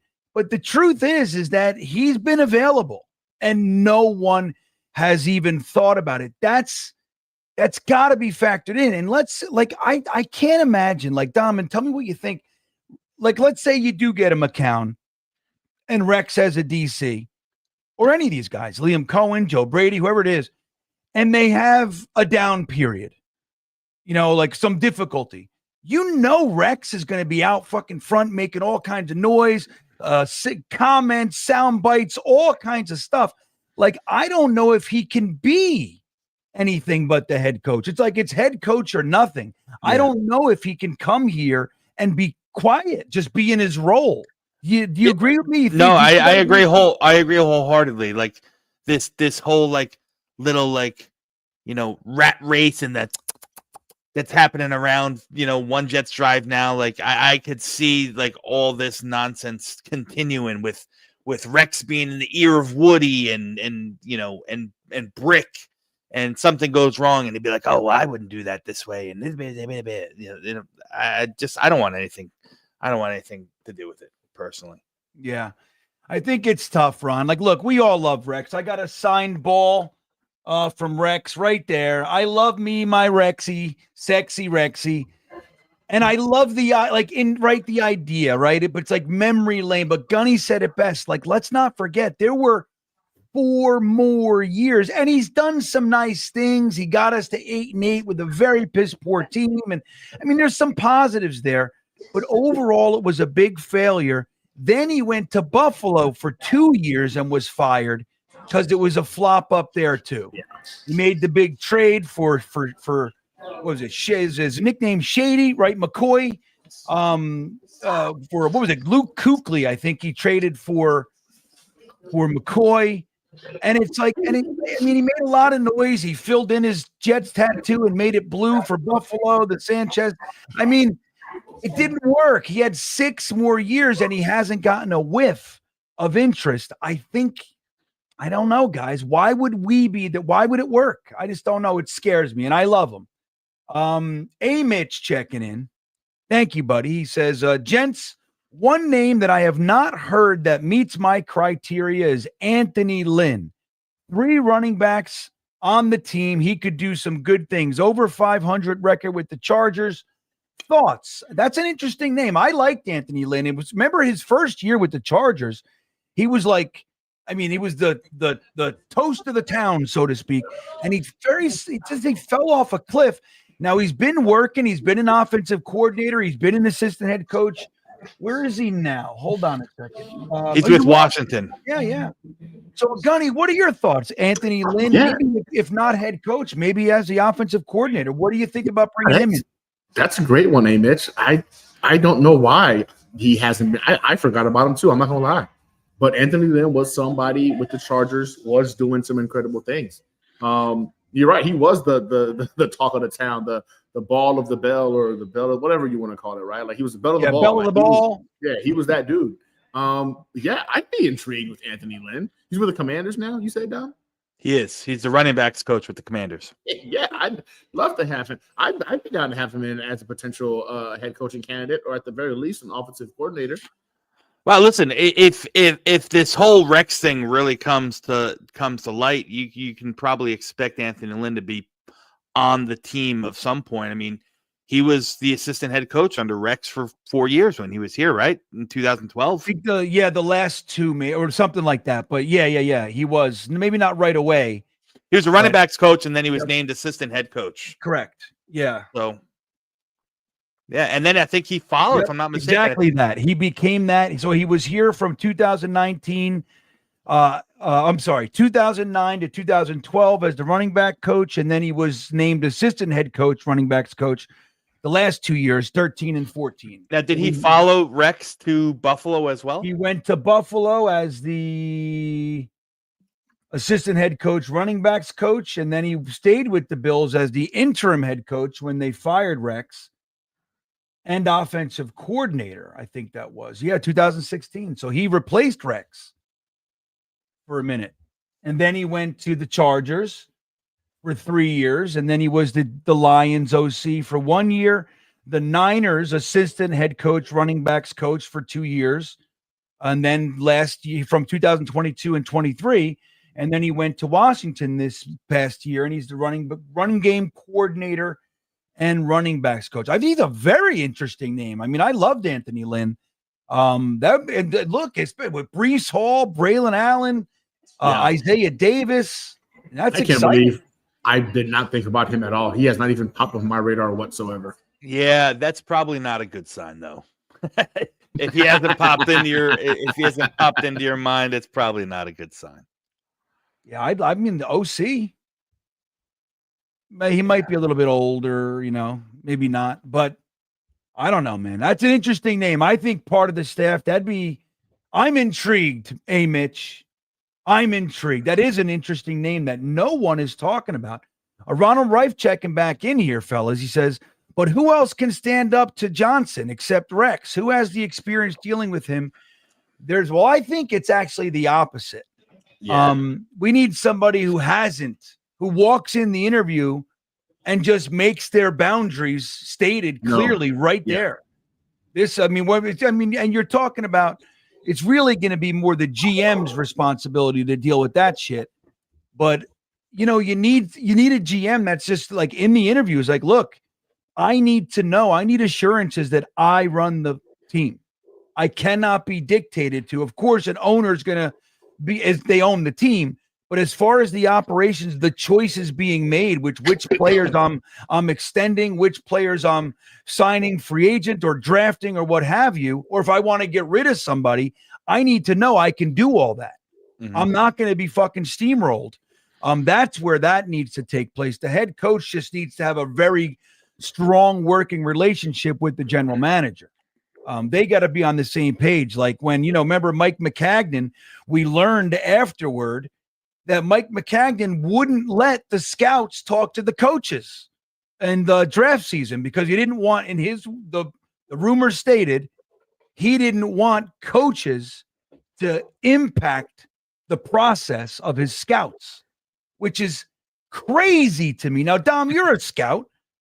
Wouldn't it be a good idea to know what the coaching staff wants? Yeah, you would think so. You would think there's something along those traits or whatnot. And any scout who's worth his weight in salt isn't going to let a coach's opinion affect his true outlook on a player or a prospect. So, yeah, I mean, but right, exactly. That's such a great point. Like, they're not going to like someone they don't like because a coach says something. Yeah. At the same time, it'd be really nice to know that they're looking for, a 3-4 tackle, a nose tackle, as opposed to a 3, at the 3 gap. So it's like, that's vital. Yeah. Symmetry. But we learned that's what we were dealing with. We're out here rooting and shit. We're yay, Jets, and we don't even know inside the building they're not allowed to talk to each other. We're out here looking stupid. Yeah, we're like, what is this draft? I don't understand it. And the coaches are home going, what is this draft? I have no idea why we're drafting these fucking players. Yeah. So anyway, I get your point, Ron, but I don't know. I think it's the opposite. We need somebody that's not all chummy with Woody Johnson. I don't want that shit back, man. Yeah. It didn't work. Speaking of the draft, and not necessarily of the draft, but just a little interesting tidbit. I threw something up on Twitter today, and I sourced it out and verified everything. I put a list if anyone's interested. If you're curious to know what teams and what prospects that the Jets may have some interest in during this draft cycle. Oh yeah, I saw that. I listed all the teams and all the games and all the exposure that the Jets draft scouts or front office attended throughout the entire college football season. Where'd you put it? I'm going to drop that link in the chat so you guys. It's on Twitter. Yeah, I saw it earlier today. I will continue to update. Find me the link. You could. I'm gonna put it in the private chat, and I'll throw it up there for you guys. But you can just follow Dom C. His link is in the description of the video to his YouTube page and his Twitter page, as is the great Gunny Gumby. All their stuff, their information is in the description. I mean, these are good guys to follow, man. So just so we talk about exposure and where the Jets scouts and front office people, have been paying attention during this college football season.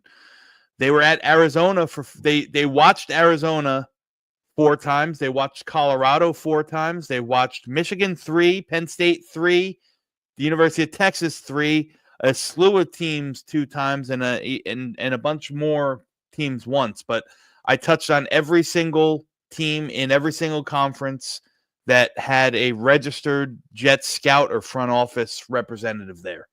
Right. And that's how you know, right? That's the real juice. Correct. In the lemon. They can say whatever they want.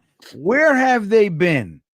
They spent a lot of time in Arizona, I think is one of the points you made. Yes. Tedero McMillan. Maybe they're preparing. I mean, listen, there's tons of guys from Arizona, obviously, but 2 of the bigger names are Tedero McMillan, the wide receiver, and Jonah Savaiena, who is a tackle / guard who, fits exactly the mold of the offensive lineman that they like. Long, athletic, good in space, long arms, has that tackle guard flexibility, can play all up and down the line. So it's just interesting. And then Colorado, right? Maybe they were doing their homework on Shedeur Sanders. Or Hunter or any of these guys over there.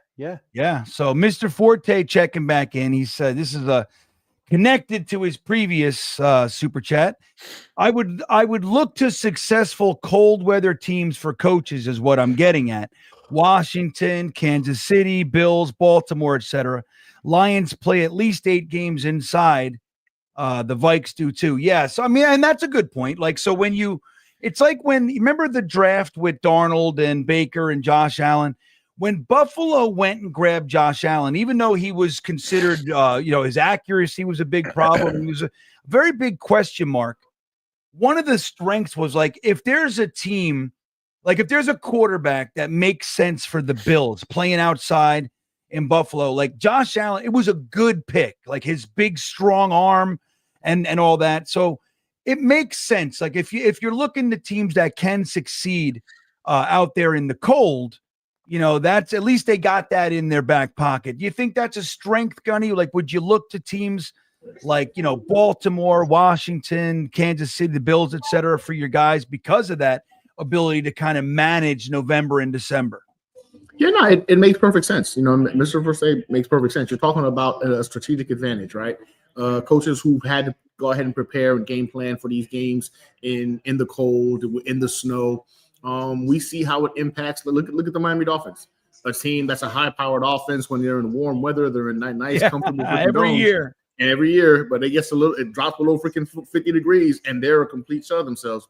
So there is some truth to that in regards to making sure you bring in a coach who understands the environment, because the environment can be an advantage when properly utilized. So I agree with Mr. Forte. There's some truth to that in regards to looking for coaches that have the experience game planning and preparing in those environments, because you're going to be dealing with that from November to freaking January here in freaking New Jersey. Yeah, it's a funny thing, man. Wait, what? I just lost my train of thought. Damn it. I lost what I was going to say. Damn it. I hate when that happens. But yeah, so your point is valid. I'll tell you, man, you know what I really like? I like the idea of grabbing, like when we're talking about the GM, like one of the guys that we've requested an interview with is Borgonzi, right? Now, Borgonzi, maybe not a household name, but he's been with the Kansas City Chiefs since 2009. That's a long time. So he's been with the same organization that was, they weren't the dominant team that they were. And while they built everything, got Andy Reid in there, drafted Patrick Mahomes and everybody else, and they won the Super Bowl numerous times. So you're getting a guy who comes from the team that is the best. That makes sense to me. And the Jets rarely do that. Like when you look at the coaches we hire, or like Robert Saleh, he came from the 49ers. Now, the 49ers, the year that we ended up hiring him, they weren't so good. But the year before, they made it to the Super Bowl and they lost. Now, again, they made it to the Super Bowl, so it's good. But we hired the guy from the losing team. We've done that with Bruce Cuss. Like, when are we going to hire a guy from the team that just dominated the NFL, right? And Borgonzi makes sense to me because of that. Like, he's coming from the cream of the crop. Now, they might not win it this year, but the point is still the same. They've won how many bowls? 3 Super Bowls the past number of years, right? The last 4. Wouldn't it be nice to get a guy in here that's from the best, the Gunny? I mean, doesn't that make sense? Yeah, that makes sense. But the question I have for you is this: has he made any general manager decisions, or because he's the assistant GM? I mean, we're not. He's never been the GM, so that's a point. Right. But he was there with Dorsey. He's been there. He worked his way up through the whole thing. I could tell you. You got to look at it that way, right? A guy like that, at the very least, has gotten to learn from what right looks like. He knows what it looks like, right? To go ahead and build a team from the ground and make them literally a perennial freaking winner. It makes perfect sense. We haven't done that, like you just stated. Like we brought in Saleh at the time when we brought him in. We actually hired a loser. This is the guy that went into the Super Bowl, but they wound up being the loser. So. Getting the guy who's got the rings, who's a champion in the NFL and in this era, right? In this freaking this generation, I think it's smart. It's smart. It's something we don't do, but it is smart, right? You bring in somebody who's got the knowledge base, right? Definitely, you can't hurt. and if you look at the one thing I'm a stickler for it, and yes, because I obviously you guys know I love the draft, but I think it's of paramount importance that you get a guy that has experience on the the college personnel, the pro personnel side. Right. You look at and I know, yes, that's Joe Douglas came out of that realm also. He was more so honed in with Baltimore and cut his teeth really doing the college scouting in Baltimore more so than in Philly. But if you look at some of the drafts that Kansas City has had over the past couple of years, right? They're knocking it out of the park in those mid-late rounds. Yes. the Trey Smiths and they're of all GreenBean guys over the years. They take the guys that I want from like the 3rd, 4th, 5th, 6th round. Like they're always grabbing my guys. That's true. I mean, nice. Creed Humphrey. I mean, you look at the Jets Trey right now. Smith. Yeah, you look at the Jets right now. All right, and we have 4/5 of our offensive line hopefully intact for next year, right? But you spent a top 11 pick on Olufashinu. You spent a top 12 pick on AVT. You spent a high 2nd rounder on Tippmann. All right, you brought Simpson in through free agency, so that's not it. Like, where's the 3rd, 4th, 5th round guy that's developed and so on and so forth? Maybe it's a talent thing. Maybe it's a coaching thing. I'm sure it's probably a blend of both. But Kansas City, right? Yes, they spent a low 2nd rounder on Creed Humphrey, right? But the rest of the line, 2nd rounder in Kingsley Suamatea, 6th rounder in Trey Smith. They brought in who's the guard that came from New England over there. He was a free agent, so on and so forth. But you don't have to spend Premier Batonio. Is it Batonio? No, he was the guy we wanted. Batonio went to Cleveland. there's not like I can't remember his name. Anyway, go on. There's the offensive line, like just some of those guys that they're able to pluck out, identify, and develop into being, we're talking about top of the line, all pro starters.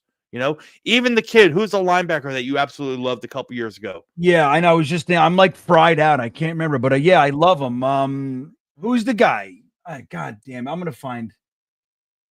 Well, yeah, go on. Yeah, I mean, I can't believe. No, this like for me, like I think that stuff matters, and I definitely lean towards that type of GM who's coming with that type of background and information and experience more so than the business.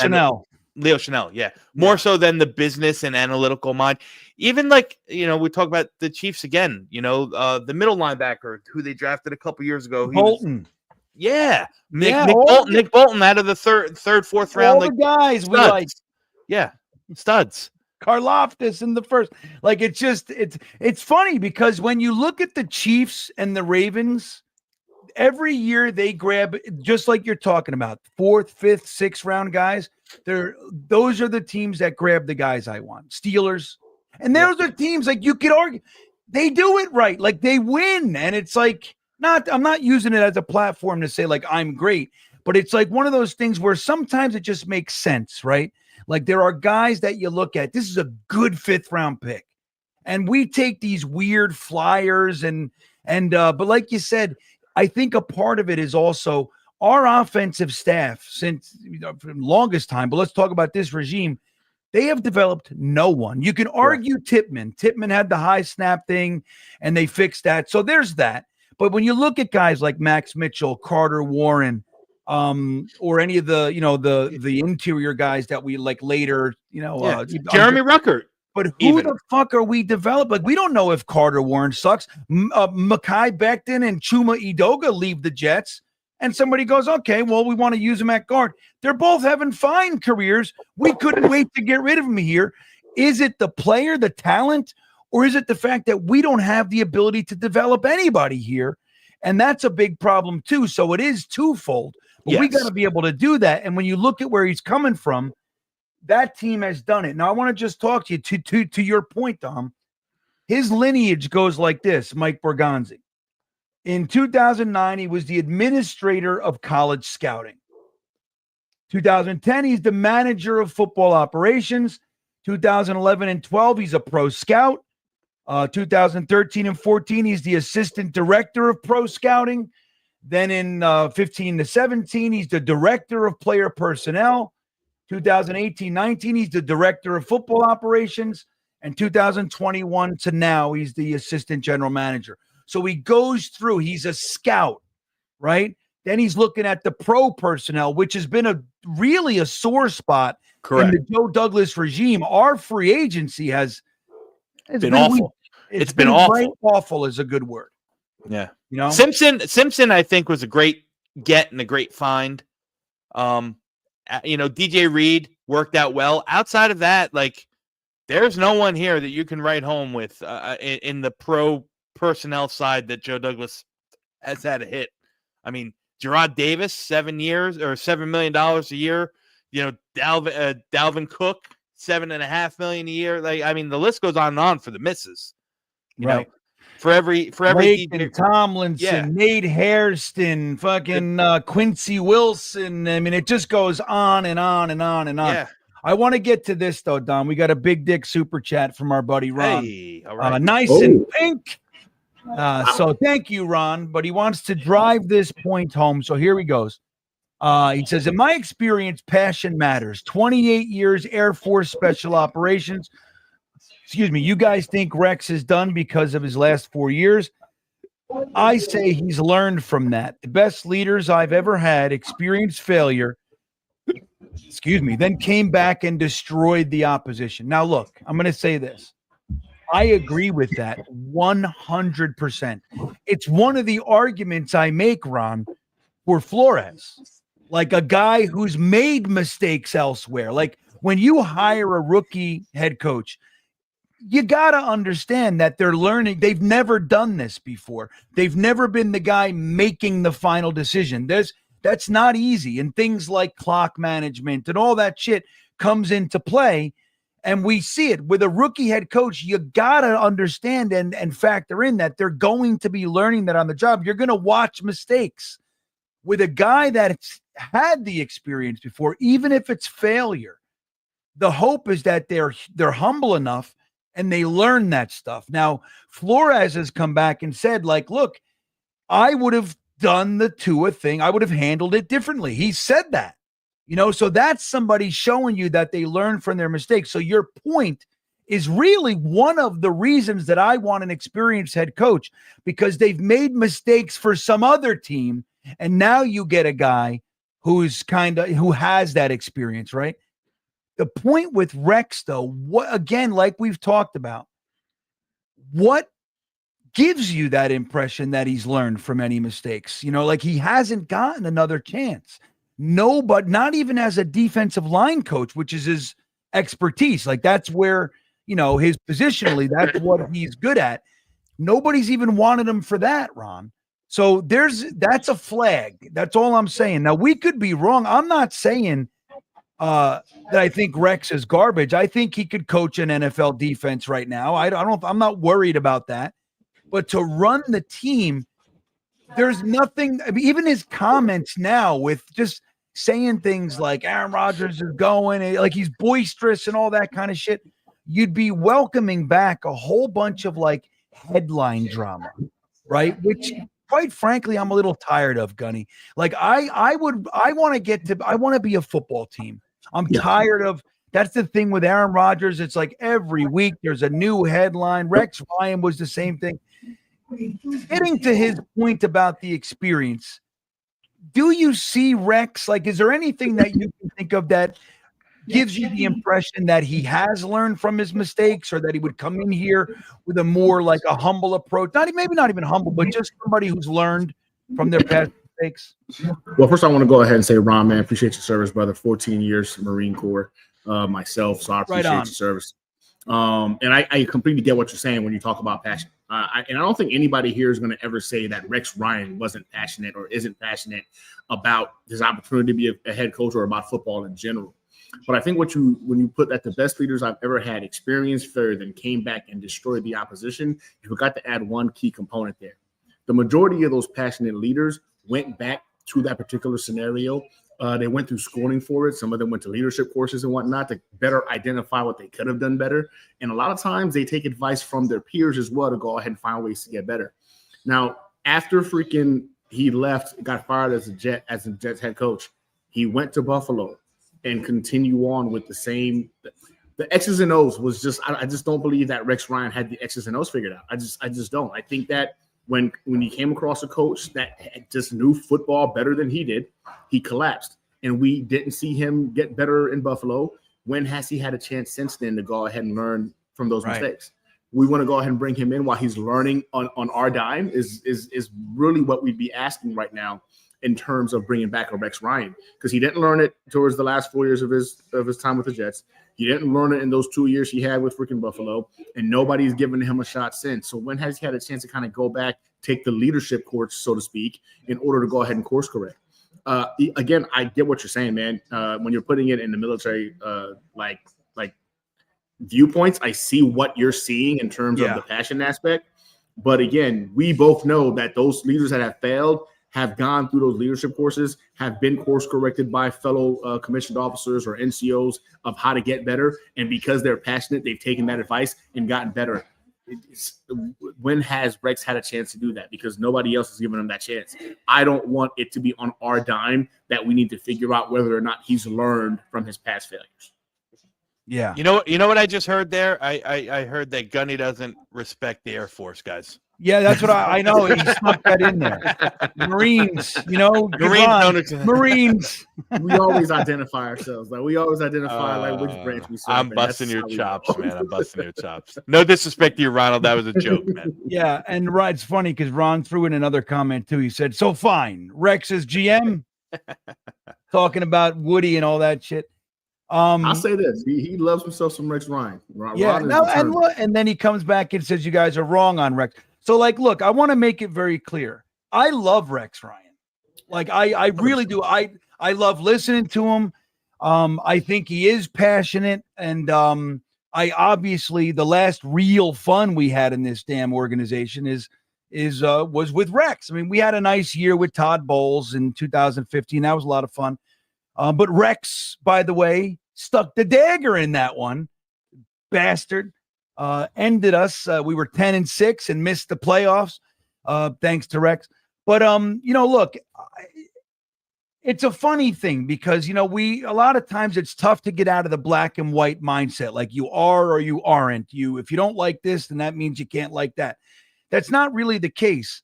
I just think it's really important that we remember, like, going backwards when there's a lot of failure attached to it. Like he was here for 6 years. 4 years were, we capped out at 8-8. 4 years were failure. 2 years were stellar. And then he had another chance and he failed there. Like, it's tough to, like, anything positive that we're trying to take and add is really based on those first two. You can say 2011 was okay. It's really based on that. Like, there's nothing new to really use as actual data. It's all feelings. So, look, I love Rex, but I don't want to go. Now, if they decided to hire him, I'm in. Of course, I'm going to jump in and be hoping my ass off. But I just think it's probably a better idea to move forward instead of backwards. That's our real point. But Ron, I do appreciate all the support and the conversation. It's good. And I get the passion. I do. I understand why people feel this way, because you're not alone, obviously. But anyway, and I see people, JV Free, I see you, buddy. He's saying, Thuney, that was the guy. E-Rock. Thank you, E-Rock. That was who we couldn't find him. Thuney. But JV Free's talking about it's a dumb take what we're saying about, or at least what I'm saying about Borgonzi, just because he worked for a Super Bowl team. That's not necessarily, I'm not saying anybody from the team. I'm saying when you look at the guy, his positions all the way through it, he worked for 2 GMs. Dorsey was very successful too. He's the guy who drafted Mahomes and Tyreek Hill and Kelsey and all those guys. He was there for that. So when you're hiring a general manager or coach, for that matter, who's never done it, you got to look at where they come from, who they've trained under, and that's the best you can do. So I'm not saying it's grab anybody from the Chiefs. I'm saying this guy happens to be the assistant general manager and worked all the way up from a fucking scout in that organization. So, that's as good of a shot as any. That's what I'm trying to say here, everybody. So, man, Gunny, we're at the end of the show here. It happened fast. If you had to make a prediction, who's our general manager and head coach going to be, buddy? What do you think? I think it's going to be either Ray Agnew or Dorsey as general manager. Really? We didn't even have to interview. I think it's because right now they're playing. You know what I'm saying? They're preparing for Super Bowl aspirations. But I think when it's all said and done, that one of those two guys could wind up being our general manager. And I do believe that Aaron Glenn has the highest chance of being the head coach, with a combination of maybe a Josh McCown at OC or somebody that we haven't even seen yet. But I don't know, man. I'm going to go Dorsey or Agnew. I would love that. It's gonna be freaking Aaron Glenn as the head coach. I'm gonna comment on your point. I want to hear Dom's. Dude, if we pulled out Agnew or Dorsey, I would be ecstatic. Those are my two top guys, other than myself, of course. Which, by the way, they haven't talked to me. They should at least bring me up for an interview. Resume back out there again. They should at least send me a letter saying no thanks. Thanks for I want something. Just but common courtesy. Common courtesy. You look at my track record. It's not so bad. But anyway, Agnew or Dorsey, I would be like, okay, we mean business. Like, I don't want to see fucking Riddick or the guy from the Titans. I mean, come on. Like, can we get somebody that's proven? That's serious. Yeah. Can we get somebody man. that's serious, please? That's serious. Jeez, if we talk about standing up to Woody Dorsey, I got no fear of that. 100%. Yep. So Dorsey, Agnew, and Aaron Glenn is what Gunny's come up with as his prediction for tonight. Dom, if I bent your arm here and said you got to make a prediction, who do you see as the Jets general manager and head coach combo? Who would I want, or who do I think? Who do you think? Prediction. You could say who you want to. We could be a little bit robust of an answer here. I'm trying. I think Greenberg. If I had to guess, probably Greenberg ends up here. I know he's got ties. He's a Long Island kid. Really? Grew up a Jets fan. The guy from Tampa Bay. Yeah. Wouldn't be my choice. Like I said, he's more business analytical mind, more that type of GM. I want somebody with more scouting base, but I think he's got as good of a chance as anyone. The head coach, man, I just don't know. I'd say right now, if I had to put money on somebody, I'd probably say Aaron Glenn. If I had my druthers, give me a guy like Borgonzi, give me Jim Nagy, give me a true scout, somebody with the chutzpah on that sense. And again, I'll take Joe Brady. I'll take. I'll say that. I'll say Nagy and Joe Brady. Maybe you like Slowick? You know what? I don't know enough about Slowick, if I'm being honest. I've heard his personality is a little quirky. But of the guys that we've already, kind of made interest to, I'd probably say Joe Brady and McCown are to my two favorite guys. So tag those guys up with, Borgonzi or Nagy, and I'd be happy as a clam. Sounds good. I'll make my prediction. Gunny stirred me all up. You got me all nuts over here. I would love to see something like that come out. I'm going to say my prediction for our general manager is going to be Borgonzi. I think the Jets are going to do a push and try to get this guy over here. It's going to be tough because he's been there since 2009. And why would you leave? Stellar organization to come hang out with us. Wonderful life. But I think I think that's got some legs. And my head coach prediction is going to be Flores. I think they're gonna do that. They're gonna get him in here, and they're gonna listen to him talk, and they're gonna go, you know what? This is what we need. We need a guy with actual testicles, and then I see him grabbing McCown, with him. And that'll be a real nice. And you know what we were talking about? Wouldn't this be fun? I know it won't happen, but wouldn't it be fun if we get Flores as head coach, and then he goes, Gerard Mayo. Come on. And we got fucking AFC East. I would love it. Wouldn't that be something? Like they want to make people pay. The revenge tour. Yeah. Then you got to go get somebody for who'd the Bills do wrong? Get him in here. I don't care. He's a defensive backs coach, somebody. In here, but yeah. So anyway, that's my prediction. Ron, I know it's tough, man. I totally hear what you're saying with this super chat, because it'd be better if we're getting your comment and then whatever. It'd be better if we could actually conversate. As we move this show into this year, I think the second half we're going to do phone calls so we can get that shit going. I've been wanting to do it a long time, but as you guys know, for some reason, Jake doesn't have this problem. Ryan doesn't have this problem. As soon as I open the phone line, it's fucking porn. I don't know what it is about me. I don't know what it is. I'm a nice older fella, but that's what happens. Porn comes through.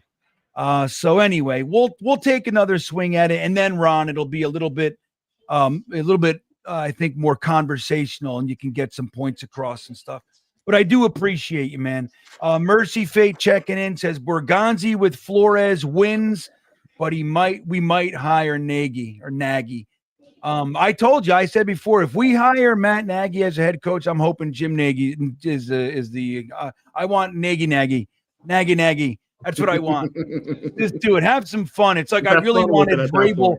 I wanted Dable to get fired, Gunny, and then we could have Vrabel Dable. Vrabel and Just so I Dable. can say it all day. Vrabel Dable, naggy. Another one from Ron here. Thank you, Ron. You're the man, buddy.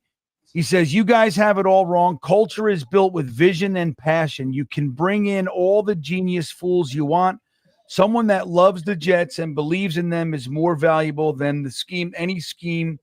I disagree. I hear you. There's value there. And let me just say this. I loved when Rex was here and he was obviously a Jets fan, and he said things like same old Jets going back to the AFC Championship game. That kind of shit, that resonates with me. Like, so there's value there, but I would take a solid, like a coach that can just straight up out scheme the opposing team. 100%. I'll take that every fucking day of the week. And that's what we've been missing here. We've had passion. We've had motivated. Saleh was the most motivational guy in the world, and we've never won more than seven games. You know, Rex, to your point, 46 and 50 as a head coach here. 2 really great years and a lot of fun and all. But I just disagree. I'm not saying you're wrong. I just have a different take on the matter. But thanks for all the support today.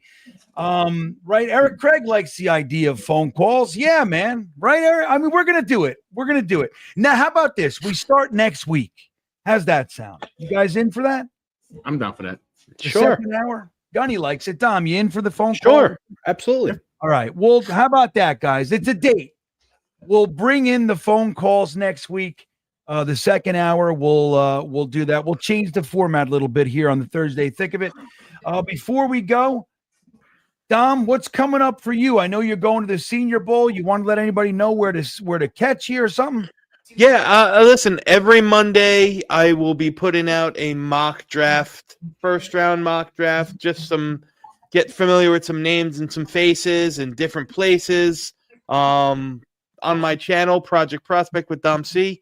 As we get closer and moving, I'm going to be doing a lot more from my channel, positional breakdowns and really some in the weeds deep dive stuff on some of these prospects as we move closer to April 21st. There you go. And the link to his channel is right in the description of this video. Dom and Gunny are up top. Don't forget to support these guys. Good follows on YouTube. I think I venture to say even better sometimes on Twitter. Both of these fellas. So, Gunny, what do you got coming up, my friend? Yeah, so I'm getting some playoff football in this week. I'm going to be at the Texans Chargers game on Saturday, getting my first ever playoff game. So this should be exciting. So I'll be doing some shorts about that when I'm at the game. But yeah, on Monday nights, I'll be doing a show with Connor. Again, talking about the Jets of 2025, how we can get better, what went wrong. That show's kicking off here on Monday nights. You can catch me and Connor on both of our channels on Monday nights. And on Tuesday, as always, the Hangout. We hang out, we talk Jets. Kick it off at 8 p.m. Central. We go for about an hour. And I have guests sometimes. Sometimes it's just me and fellow Jets fans. We just get on there and we just talk Jets. So come hang out at the Hangar. And we do some awesome giveaways on that channel as well. So come on through. There you go. Once again, Gunny's links are right at the top of the description. I want to thank that's a funny comment, Billy. I have a really good. I have some family from the Air Force, and they play with that one too. It's funny. When I was going into the military when I was 19 years old, the Air Force was where I was going. But unfortunately for me, crack cocaine had other plans, and that's the way that one went. So no military for me. But guys, I want to thank you for hanging out with us. I want to thank the Great Bet US. Don't forget about the offer. 150% bonus on your first deposit up to $2,000 just by using the promo code YouTube150. But it's not the Jets you're going to win on, but the rest of the world is still turning. Take advantage of it with Bet US. I want to thank everybody for hanging out. It has been so good to see Gunny and Dom again. It's been a while, and I'm so grateful that you guys got to hang out with us tonight. Thanks for hanging. Thanks for stopping by and spending time. What's this? Oh, I forgot to put the link in there. Let me drop it in. So, guys, this is the the link for, I'm dropping it in the chat for you right now. I'll pin it to the top. This is Dom C's Twitter page, and you can. Anyway. It's a Twitter post. Yeah. If you're interested to see where the Jets scouts have been throughout this college football season. There it is, and that's the way you know who in-depth. Very in-depth and verified. That's right. That's how you know what the Jets are really doing. Like, we can talk all we want, but you want to know what the real deal is? Click that link and you can see what the Jets are, which doors they're really sniffing around. Rumors be damned. So, guys, that's it for our show. Thank you all for hanging out, and we will see you next time. Yeah, here we come, baby. Here we come. Here come the Jets, baby. I want to kiss you. Thanks, Joe. You want to run or you want to duck down? You want to duck, just go over and get under the bench and stay there. You play to win the game. My message for the fans, we're all frustrated with where we are right now.